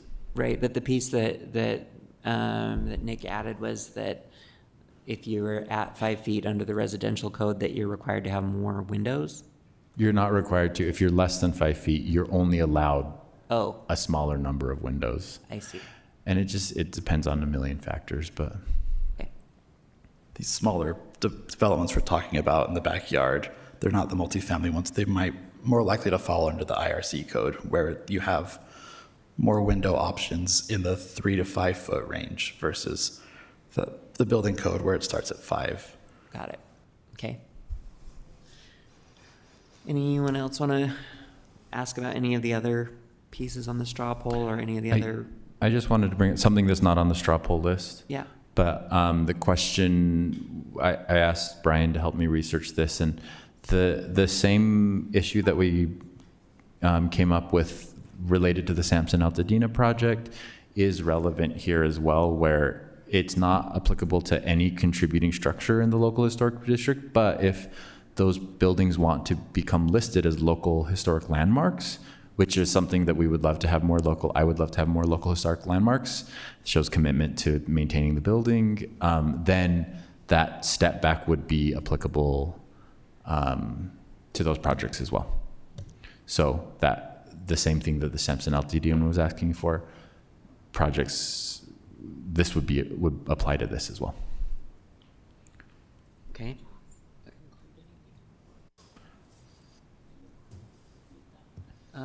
I don't think we did, but I didn't propose any change. Mr. Chair, I'll propose a straw poll.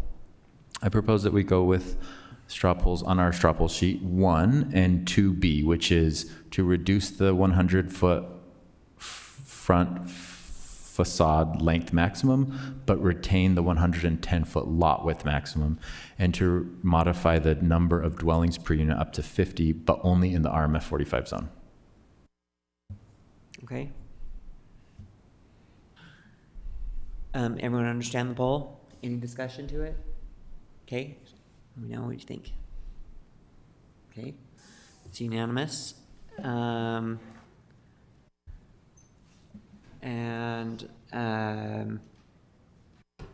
if we don't have any other discussion on any of the other points. Okay. All right, I think that's it. Thank you. Thank you. Chair. But this will be on for action next week, just to confirm. Yes, this is on for action next week. Could we get some clarity on the 4-foot versus the 5-foot setback? I mean, after the discussion and the information that was presented, I chose not to make a motion, or a straw poll, so. Okay, so we'll keep it at 4 feet. Okay, thank you. Thank you. Okay, let's move on to agenda item number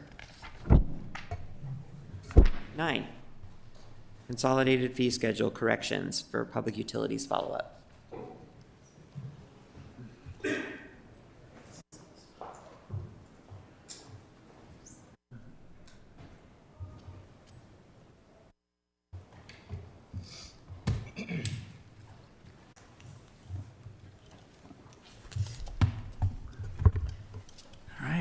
Hi again, council members. This is another follow-up briefing to continue discussing Public Utilities' request to approve a correction to the city's consolidated fee schedule, or CFS.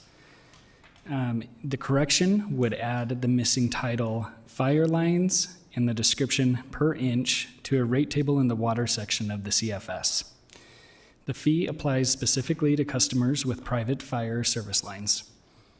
During the previous briefing on November 25th, the council requested additional clarification on potential implementation options for the fire line increases and policy direction the council is being asked. Following consultation with the council chair and vice chair, it's also been determined a public hearing for this correction will be held in January before the council considers the correction. Public Utilities is aware and supportive of this hearing. And while the public hearing is not technically required, the renoticing and rehearing of this item will help ensure transparency for the fire line fee. And if you're okay, Vice Chair, I'll just walk through each of a few items that council staff has identified around this issue, and then request straw polls at the end, which are noticed in the staff report. Yes, please go ahead. Great, thank you. Now, the first issue is compliance with state law for fee setting. The lack of proper labeling on the CFS schedule means the fee should not have been charged as of July 1st, the beginning of the fiscal year. So it is recommended that the council request Public Utilities credit fire line fees paid by customers since July 1st until the adoption of the corrected CFS language. And once the corrected CFS language is adopted, then Public Utilities may start collecting on this fee. The second issue is the steepness of that fee increase, which caused some surprise to some customers. As Public Utilities mentioned last week, The fire line is nearly 1% of a customer's utility bill who pays for this private fire line. The council may consider a few options with this still. The council could approve the full FY26 fee as it is currently been collected, or it may request a 2 or 3 year phase-in. And a summary of the financial impact of those phase-in options can be found on page 2 of the staff report. Now, the last and third issue is the proper labeling of the CFS, which is the core of this request. It is recommended that the council accept proposed edits to the rate table to ensure proper labeling of the CFS going forward. If you have any questions, Public Utilities staff is here to help answer any questions. And if there are any questions before I get to a few straw poll options, feel free to ask away. Council members, from Young. Yes, thank you. I just want to make sure I take the opportunity to thank Director Briefer for reaching out and giving us an opportunity to be able to talk through, I think, a lot of the concerns that we raised in the previous meeting, and also kind of brainstorm what's possible in terms of solutions. To me, that took me from a place of being like, I don't know, like what is best in this case, to feeling confident that we have mechanisms that we can employ to be able to address, I think, some of the communications concerns that were raised, while also being thoughtful about, proactively making sure that people understand when we're deviating from our traditional, process and fee assessment window and things like that, that we are able to communicate that. So those pieces, I think, are very important for the public to hear as well. And I just wanted to, again, express my gratitude for reaching out to be able to arrive at some of those solutions so that we can move forward on this need and not have the city in a space where we're not doing our due diligence in terms of taking care of the system that brings clean water across the city. Thank you, Councilmember Young. I also appreciate the opportunity to have that discussion and really work through some of the questions and concerns and issues. And we definitely understand the impact on our constituents, and we want to make sure that we're working very closely with you on all of those communication aspects. So thank you. Councilmember Petro. Want to double down on everything Councilwoman Young just said. Austin, thank you for your time, and thank you, Director Briefer. Can I just confirm before next week, I focus so much on the multifamily housing. Can we just confirm that for commercial, that it represents a similar amount of their increase? I don't expect you to do math right here, so unless that's something you're already prepared with. I think your chart, your summary chart included all customer classes. With the I did. Including commercial. It included it, and I do have all of the customers and their actual estimated. So what I'm looking at here is comprehensive. It is. The highest increase I've seen is I've been able to substantiate the number of accounts per fire line has been around 5%. That's been the maximum I've found so far. But yeah, they're all, the vast majority of them are under 1%. Thank you. And then I did want to just put on the public record that Director Briefer and I talked about the other drivers of the water bill being the sewer usage, particularly for smaller multifamily homes, and that's something we're still committed to working to policy solutions on. So thank you for that. Thank you. We need to answer some of the questions here for them. So the first question relates to a process for crediting fees paid by customers since July 1st, 2025, until the adoption of the corrected CFS language. How do we feel about that? And can someone make a straw poll? Just correcting and making sure I heard correctly, there is a legal framework for this that kind of dictates what best practice is here, correct? What do you mean? Yeah. Not doing it would be putting us in legal jeopardy. Correct. Or It's more than just like our idea or opinion on this. There's an actual statutory framework that we have to consider while Yeah, considering this is why we need to have the correct CFS language to. Correct. So just making sure that I heard that correctly. It's not discretionary. We have a straw poll. Thank you. The straw poll that we refund the fees so that Or credit them. we are credit, whatever, yes, let's do that. Are we clear with that? 'Cause Yeah, but we're going to credit from July 1st until the adoption of the ordinance. Corrected. We'll credit that portion of it, but we haven't decided what we do after that. We're going to comply with state law. Okay. Correct, okay. Yes, but on right now, we're going to be talking about that first portion. So on the crediting, you're okay with that? Yes. Okay, so everybody clear with that motion is, okay. Show your feelings, perfect, okay. So that is done. Now, on the scenarios on the CFS language, which option do we feel better about? Option A in front of us, talk about charging the full rates as 2026 as they've been being collected right now. Option 2, talk about the 2-year phase-in, and option 3 talks about a 3-year phase-in. Anybody wants to make a straw poll? Briefer. Just a point of clarification. Is the straw poll including so there is an existing charge on the CFS.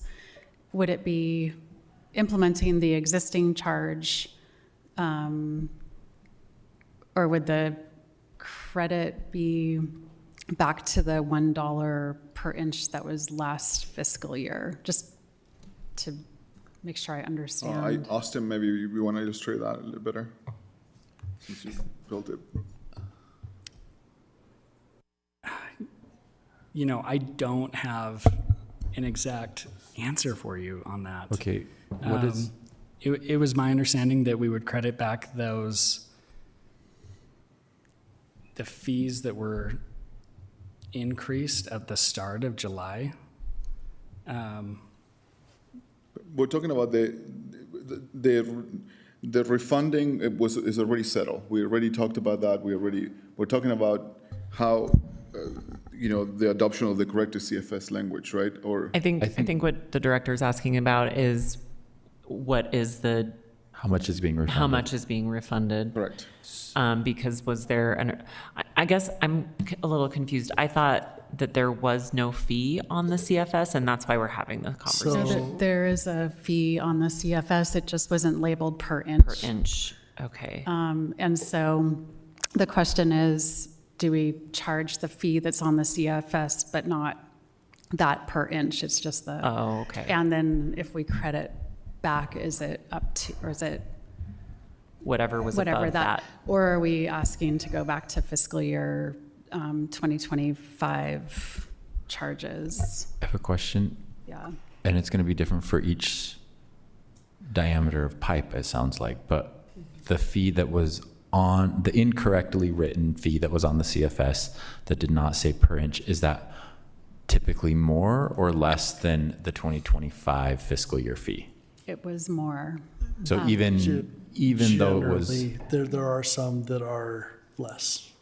If you have a 5/8, 3/4, 1 inch, up to, I think 3 inches, where it then goes slightly above that $1. But everything below that is less than I think $1.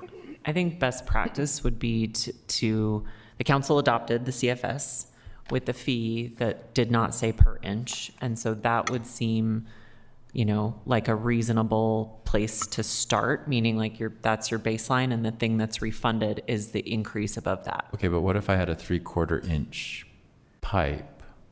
Does that even exist, a 3/4 inch fire line?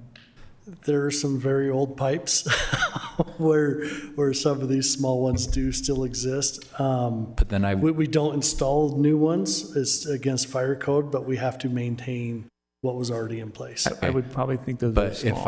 if I had a smaller thing and I was being charged per inch, but I wasn't supposed to be, and then am I going to all of a sudden owe public utilities another quarter of that fee for the last 6 months? That's where if we went back to the fiscal year 25, technically yes, If we keep it on what you approved for fiscal year '26, then no, it would just be, and I think Mark Cottrell looks like he has something to add, and he's the legal expert.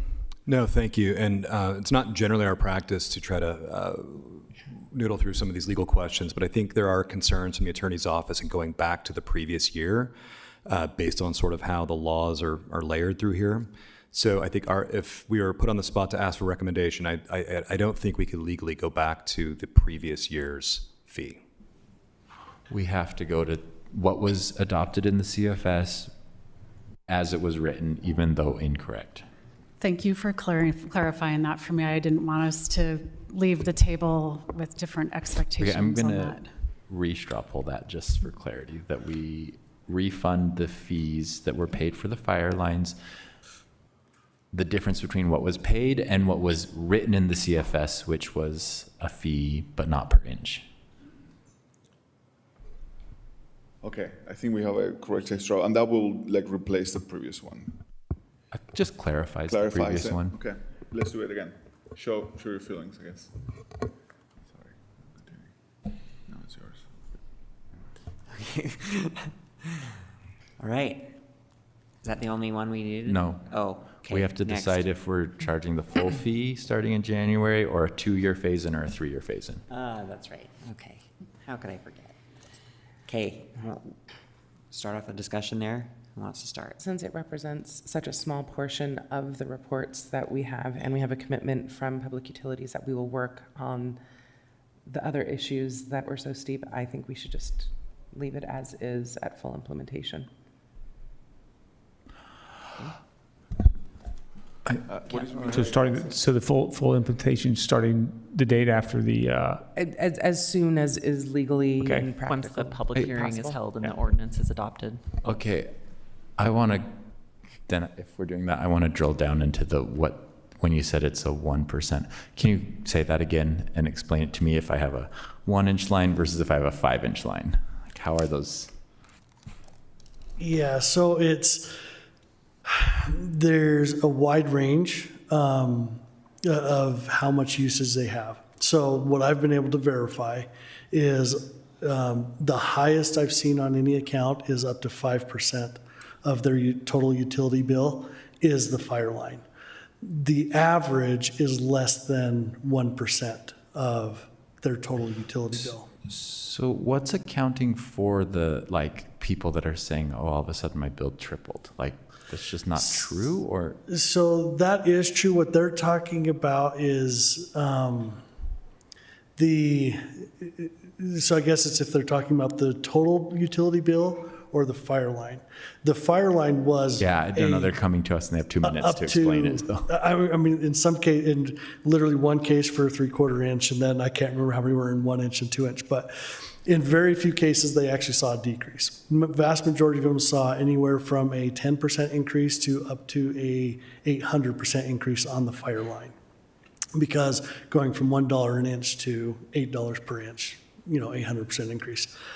On the total utility bill, and this is a challenge we have in the communication and also something that we're considering in how our structure is previously the bills were based on an annual basis and an annual average winter consumption. No, I think you're, just so this isn't confused, he's talking about the multi-residential and commercial sewer charges on the bill. And so that's separate from the different fire. than what we're talking about That's today. a different, and that's on some multifamily customers. We've had some very significant sewer increases because of the change of the rate structure. That's something that we wouldn't have known prior to implementing the rate structure. So with all of the feedback that we've received, we're going back to say, is that something we need to look at a little differently in our rate structure through an amendment to the rate structure or the rate study? Okay, so that'll be something that will be considered separately. That's correct. Yeah. Yes. That's Yeah. okay. Thank you for I think I'm clarifying. understanding. Thank you. I think I still err on the side of preferring a phase-in, whether 2 or 3 years, just because of that. But I'm not. It's not a hill I'm dying on, I guess. Councilmember Young. So I think the one question I have about the phase-in, because I'll be honest, I was leaning that way too in our last conversation, but then so I started to question, so what happens if people move, and then what does that look like in terms of you're moving into a space where maybe first of all, we communicated all of this to the previous owner so they understand the timing and what that looks like, but now you're new to that. And then I also just had general concerns about, and then what does that look like? Because technically you are paying over time a fee that was assessed to a time period that you did not live in that location. And so I that partnered with the concern I have about drawing this out and what that means in terms of pressures on the communication lead me the other way, which is to be let's just get this done, in terms of moving forward on it so that we don't create future problems that we can't necessarily foresee. But that's just my opinion. Any other thoughts? Do we have a proposal for straw poll? I propose that we fully implement the fee as soon as is legally possible and practical. Okay. All right. Everyone understand that? Can you share your feelings? It really doesn't matter what I say, because I'm not going to be here to vote on it, but I think I'm a no. Mr. Chair, if the votes have been counted, I just wanted to add a comment, and that is that was 6 this to is 1. still, it's safety infrastructure. I mean, I think as I've spoken to some of our real estate association, I know Councilmember Petro and I met with them. They don't see the fire line as an issue. So although, yes, the water rate has been raised, this rate is not a particular issue when it comes to multifamily that I have seen in conversations. It's tied to sewage. And so in terms of the fire line, this is infrastructure that we need to prevent any emergencies and to help fire. So I just want to say thank you to your department. I think this is reasonable and it's something we do have to enact. Councilmember Pui? I just wanted to, I've been lost through the whole thing for weeks now. It's very confusing. And I hope that we don't put ourselves in that situation again, and our ratepayers, because it undermines the good work that your department does. So I will own my piece of that too. That said, your comment, Councilmember Young, was one that moved me from facing it to do it all together once. So I appreciate the discussion here. Also, I wanted to thank everybody for working all these scenarios, even though ultimately we decided not to use the scenarios that we ask. So thank you for the work and trying to make sense for the people like me that can understand this. So thank you. Mr. Chair. Yes, Councilmember Dugan. I also just appreciate the interaction and engagement between the public utilities, the council, and our residents, and that was so important. And it was hard, but we didn't just stop at the first question, and we kept on digging. And so I appreciate that across the board. And I also appreciate what Councilmember Pui was saying. We learned some good lessons. We're going to take that and move forward and make some adjustments later. But I appreciate the conversations throughout the city and throughout this whole time on trying to rectify and come to the best decision we can make. So I appreciate everyone's effort across the board, from the residents through public utilities and the council. Thank you. Okay. We have one more straw poll, right? We've only... Nope, that's okay, it. that one fixed it. Okay, great. Thank you. Thank you. So the next step is we'll have a public hearing in January, and we'll work with public utilities to try and make it extra clear because this is a confusing issue, that this is fire lines only and not all of the other fees that are kind of also swirling around in conversation. Yes, thank you. Okay, let's move now to our board appointments. First one is Citizens Compensation Advisory Committee, David Warnock.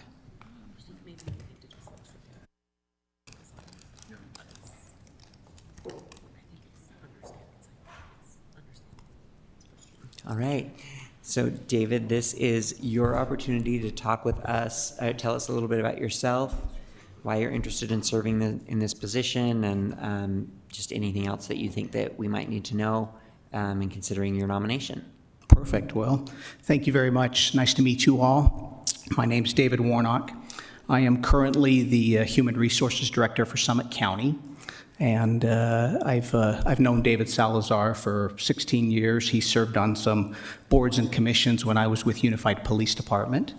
And he reached out and asked if I would be interested in this appointment, and asked him a little bit about it, and found out this is a very unique and kind of an intelligent way to do compensation, because you're not prejudiced by having internal employees do it or the council make the decision, but you've got this external board that kind of makes recommendations. So it's a very unique opportunity, and I was very enthralled with this idea of being part of this committee, and compensation is something I deal with in my job. I've dealt with it for 30 years in HR, and so this is a good opportunity to give back. I know how hard it is to fill commission appointments and boards and what have you, so I'm thrilled to be nominated and here to answer any questions that you may have. So thank you. So I had the absolute pleasure of being able to meet with you ahead of time, as part of the interview process. And I guess I would just highlight a couple of pieces that make you just the perfect candidate for us. So in addition to the fact that you have an incredible wealth of expertise in terms of, the roles that you currently serve in related to HR, to me, it was also your experience with Unified that really stood out to me, because we are unique in the capital city, that we are engaging in collective bargaining opportunities. And so having that direct expertise, I think, speaks volumes. I also just wanted to call out, because part of our questions was about, how do you deal with the politics of these situations? And being that you work with elected officials, I was like, he checks every box. And so this is one of those where as soon as we met you, I was like, we would be so fortunate to have you. And I really do appreciate that you're willing to share your expertise here with Salt Lake City. I think we will all benefit from it. Oh, thank you. I think I'll benefit from it as well. Networking is always an important part of a job, and being able to network with other HR professionals and learn how they do compensation can only help me in my job. So I appreciate the opportunity. Thank you.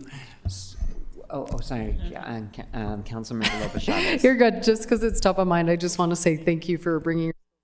Because specifically, I just met with a high school student class that talked about livable wages, and so it's top of mind. And I think just recognizing this is a concern for us and our employees.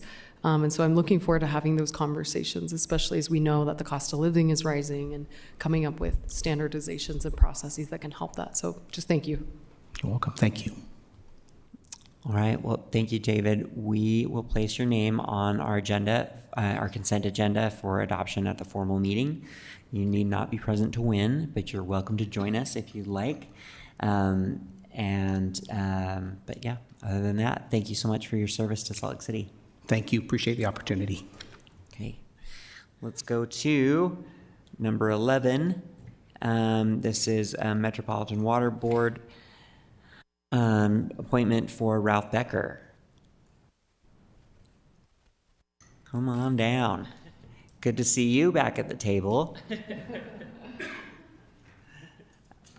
Well, I don't think any of us, I don't think it'll be news to any of us, but would you tell us a little bit about yourself and why you'd like to serve in this position? Well, in the interest of getting myself into trouble, I won't describe my background. But I've known and interacted with Metro for decades now in various capacities, and realize what an incredibly important role they play, not just for us, but obviously for Sandy City and really for the residents and everybody in the region. And I have generally been staying away from boards, and as many of you know, any sort of public spotlight, and so this fits right in. Anyway, it's a good opportunity as I see it to be able to serve and hopefully contribute another way and learn a lot along the way. All right. Does anyone have any questions for Ralph? Councilmember Dugan. I just want to say thank you, Ralph, for putting your name in the hat, and I appreciate the conversation we had in the interview process and everything you've done for the state, the city, the county, across the board here. So I appreciate it very much, and look forward to your work with Laura. Thank you. You guys asked really good, tough questions. I appreciate that. Mr. Chair. Councilmember Lopez Chavez. Thank you, and thank you for stepping up in this position. One of the best tours I did was actually with the with the Metro Water District, and the staff there is so unique and they're so integral to so much of our infrastructure. But the best part is they are understanding and looking at the Colorado Basin, and they're looking at what are the different water losses and points, and all the engineering that I don't know, they take care of and maintain. It has been really wonderful to learn from their staff and to really assess as we are, as Utah, as a state, but also as Salt Lake City becomes this beacon in the West where we're overcoming drought and we're overcoming some of these challenges that we all share. So I think this is one of the largest responsibilities, and I really appreciate you stepping up, because I think we need a watchdog watching after our water and making sure it finds its way back to the Great Salt Lake. So thank you. Thank you. Thank you, Mr. Chair. Romano. Former Mayor Becker, thank you for being willing to serve on the Metro Water District. I don't know that I've ever shared two things that I always respected about you. First, having people's planning background in public service is very important. So thank you for bringing that expertise to all of the work that you've done. But on a more personal note, before I was ever involved or even interested in politics, I showed up at the county government center the day same-sex marriage became legal, and I saw you in the hallway performing marriages, and I think you were wearing bright green pants or something like that. I just remember thinking, that's so cool that our mayor's doing it. So I appreciate you being an advocate for my community. Thank you. I got in a lot of trouble for what I was wearing that day. I wasn't expecting it to turn out that way. It was a red knitted vest. So, Councilmember Pui. Yeah, I remember those days. I was working for the county council, and I, went to the clerk's office on the other building. Anyways, what an interesting experience. I just wanted to say thank you for your willingness to serve, even on a board that many people don't care to serve on, but you really understand the value of this and the importance of these boards. Also, you understand the politics also of the environment that we live in with the state and the other entities. So I really appreciate your understanding of that. So I'm excited for you to join in, and thank you for putting yourself out there again, yet again, to help our neighbors. Thank you. This is a weird experience because you nominated me for my first role in government on the Human Rights Commission when sat in that seat. So I guess this is all your fault. But no, thank you for your willingness to keep serving Salt Lake City. And I can't think of a more qualified person. So it's a pleasure to be able to have you and to have your willingness to serve in this role. So thank you so much. You know how this works. And so we'll place you on the consent agenda, and yeah, I think you got the job. Thank you. Okay, thank you so much. Appreciate it. Have a good evening. Have good holidays if I don't see you. Hello, Jennifer. See you in a while. Okay. Let's go to our last board appointment, also for the Metro Water District, Daniel Salmon. And he's joining us online. Hi, Daniel. Hello, can you guys hear me all right? Yes. Did you hear my little spiel? I did. Okay, great.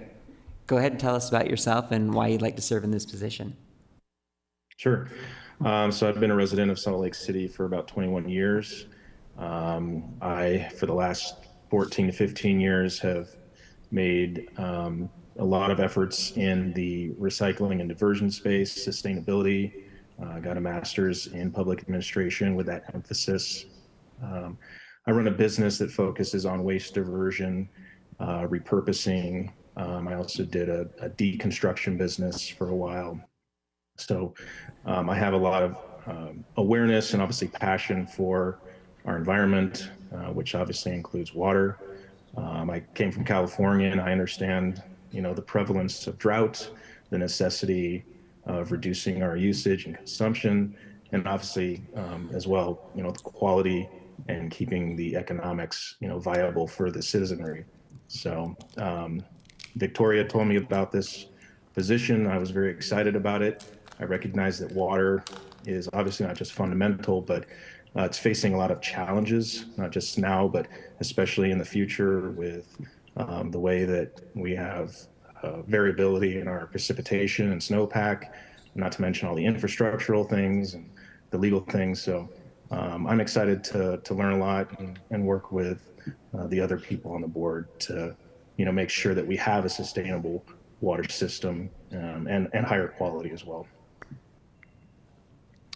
Questions for Daniel? Councilmember Petro. I'm really excited to see Daniel elevated for this appointment.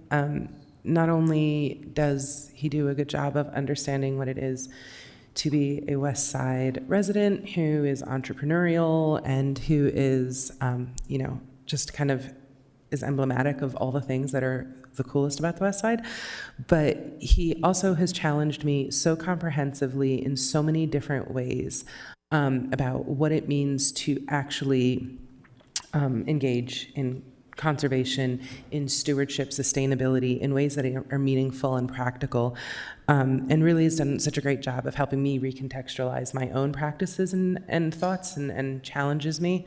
So I'm really excited for with these appointments. We're appointing an established statesman who kind of has a very storied understanding, and now I think Daniel is the absolute necessary counterbalance to that, which is someone who's coming in with fresh eyes, loads of lived experience, and just insights that need to be heard in new places. So thank you for being willing to undertake this, Daniel. Thank you. Councilmember Dugan. Dan Dugan here, Daniel, and appreciate the interview, and I appreciate, this is not just a board you show up and then you ask a few questions and you vote on something. This is a board that really requires a lot of homework and a lot of work to get there. And, the interview process and just your background shows you have the fortitude and the desire to move things forward and do your homework to get there. And I really appreciate that effort and really appreciate you stepping into this position, because it's not just like a normal board. And your passion and your drive to make that happen was evident, and I appreciate you being here. Thank you. Thank you. All right.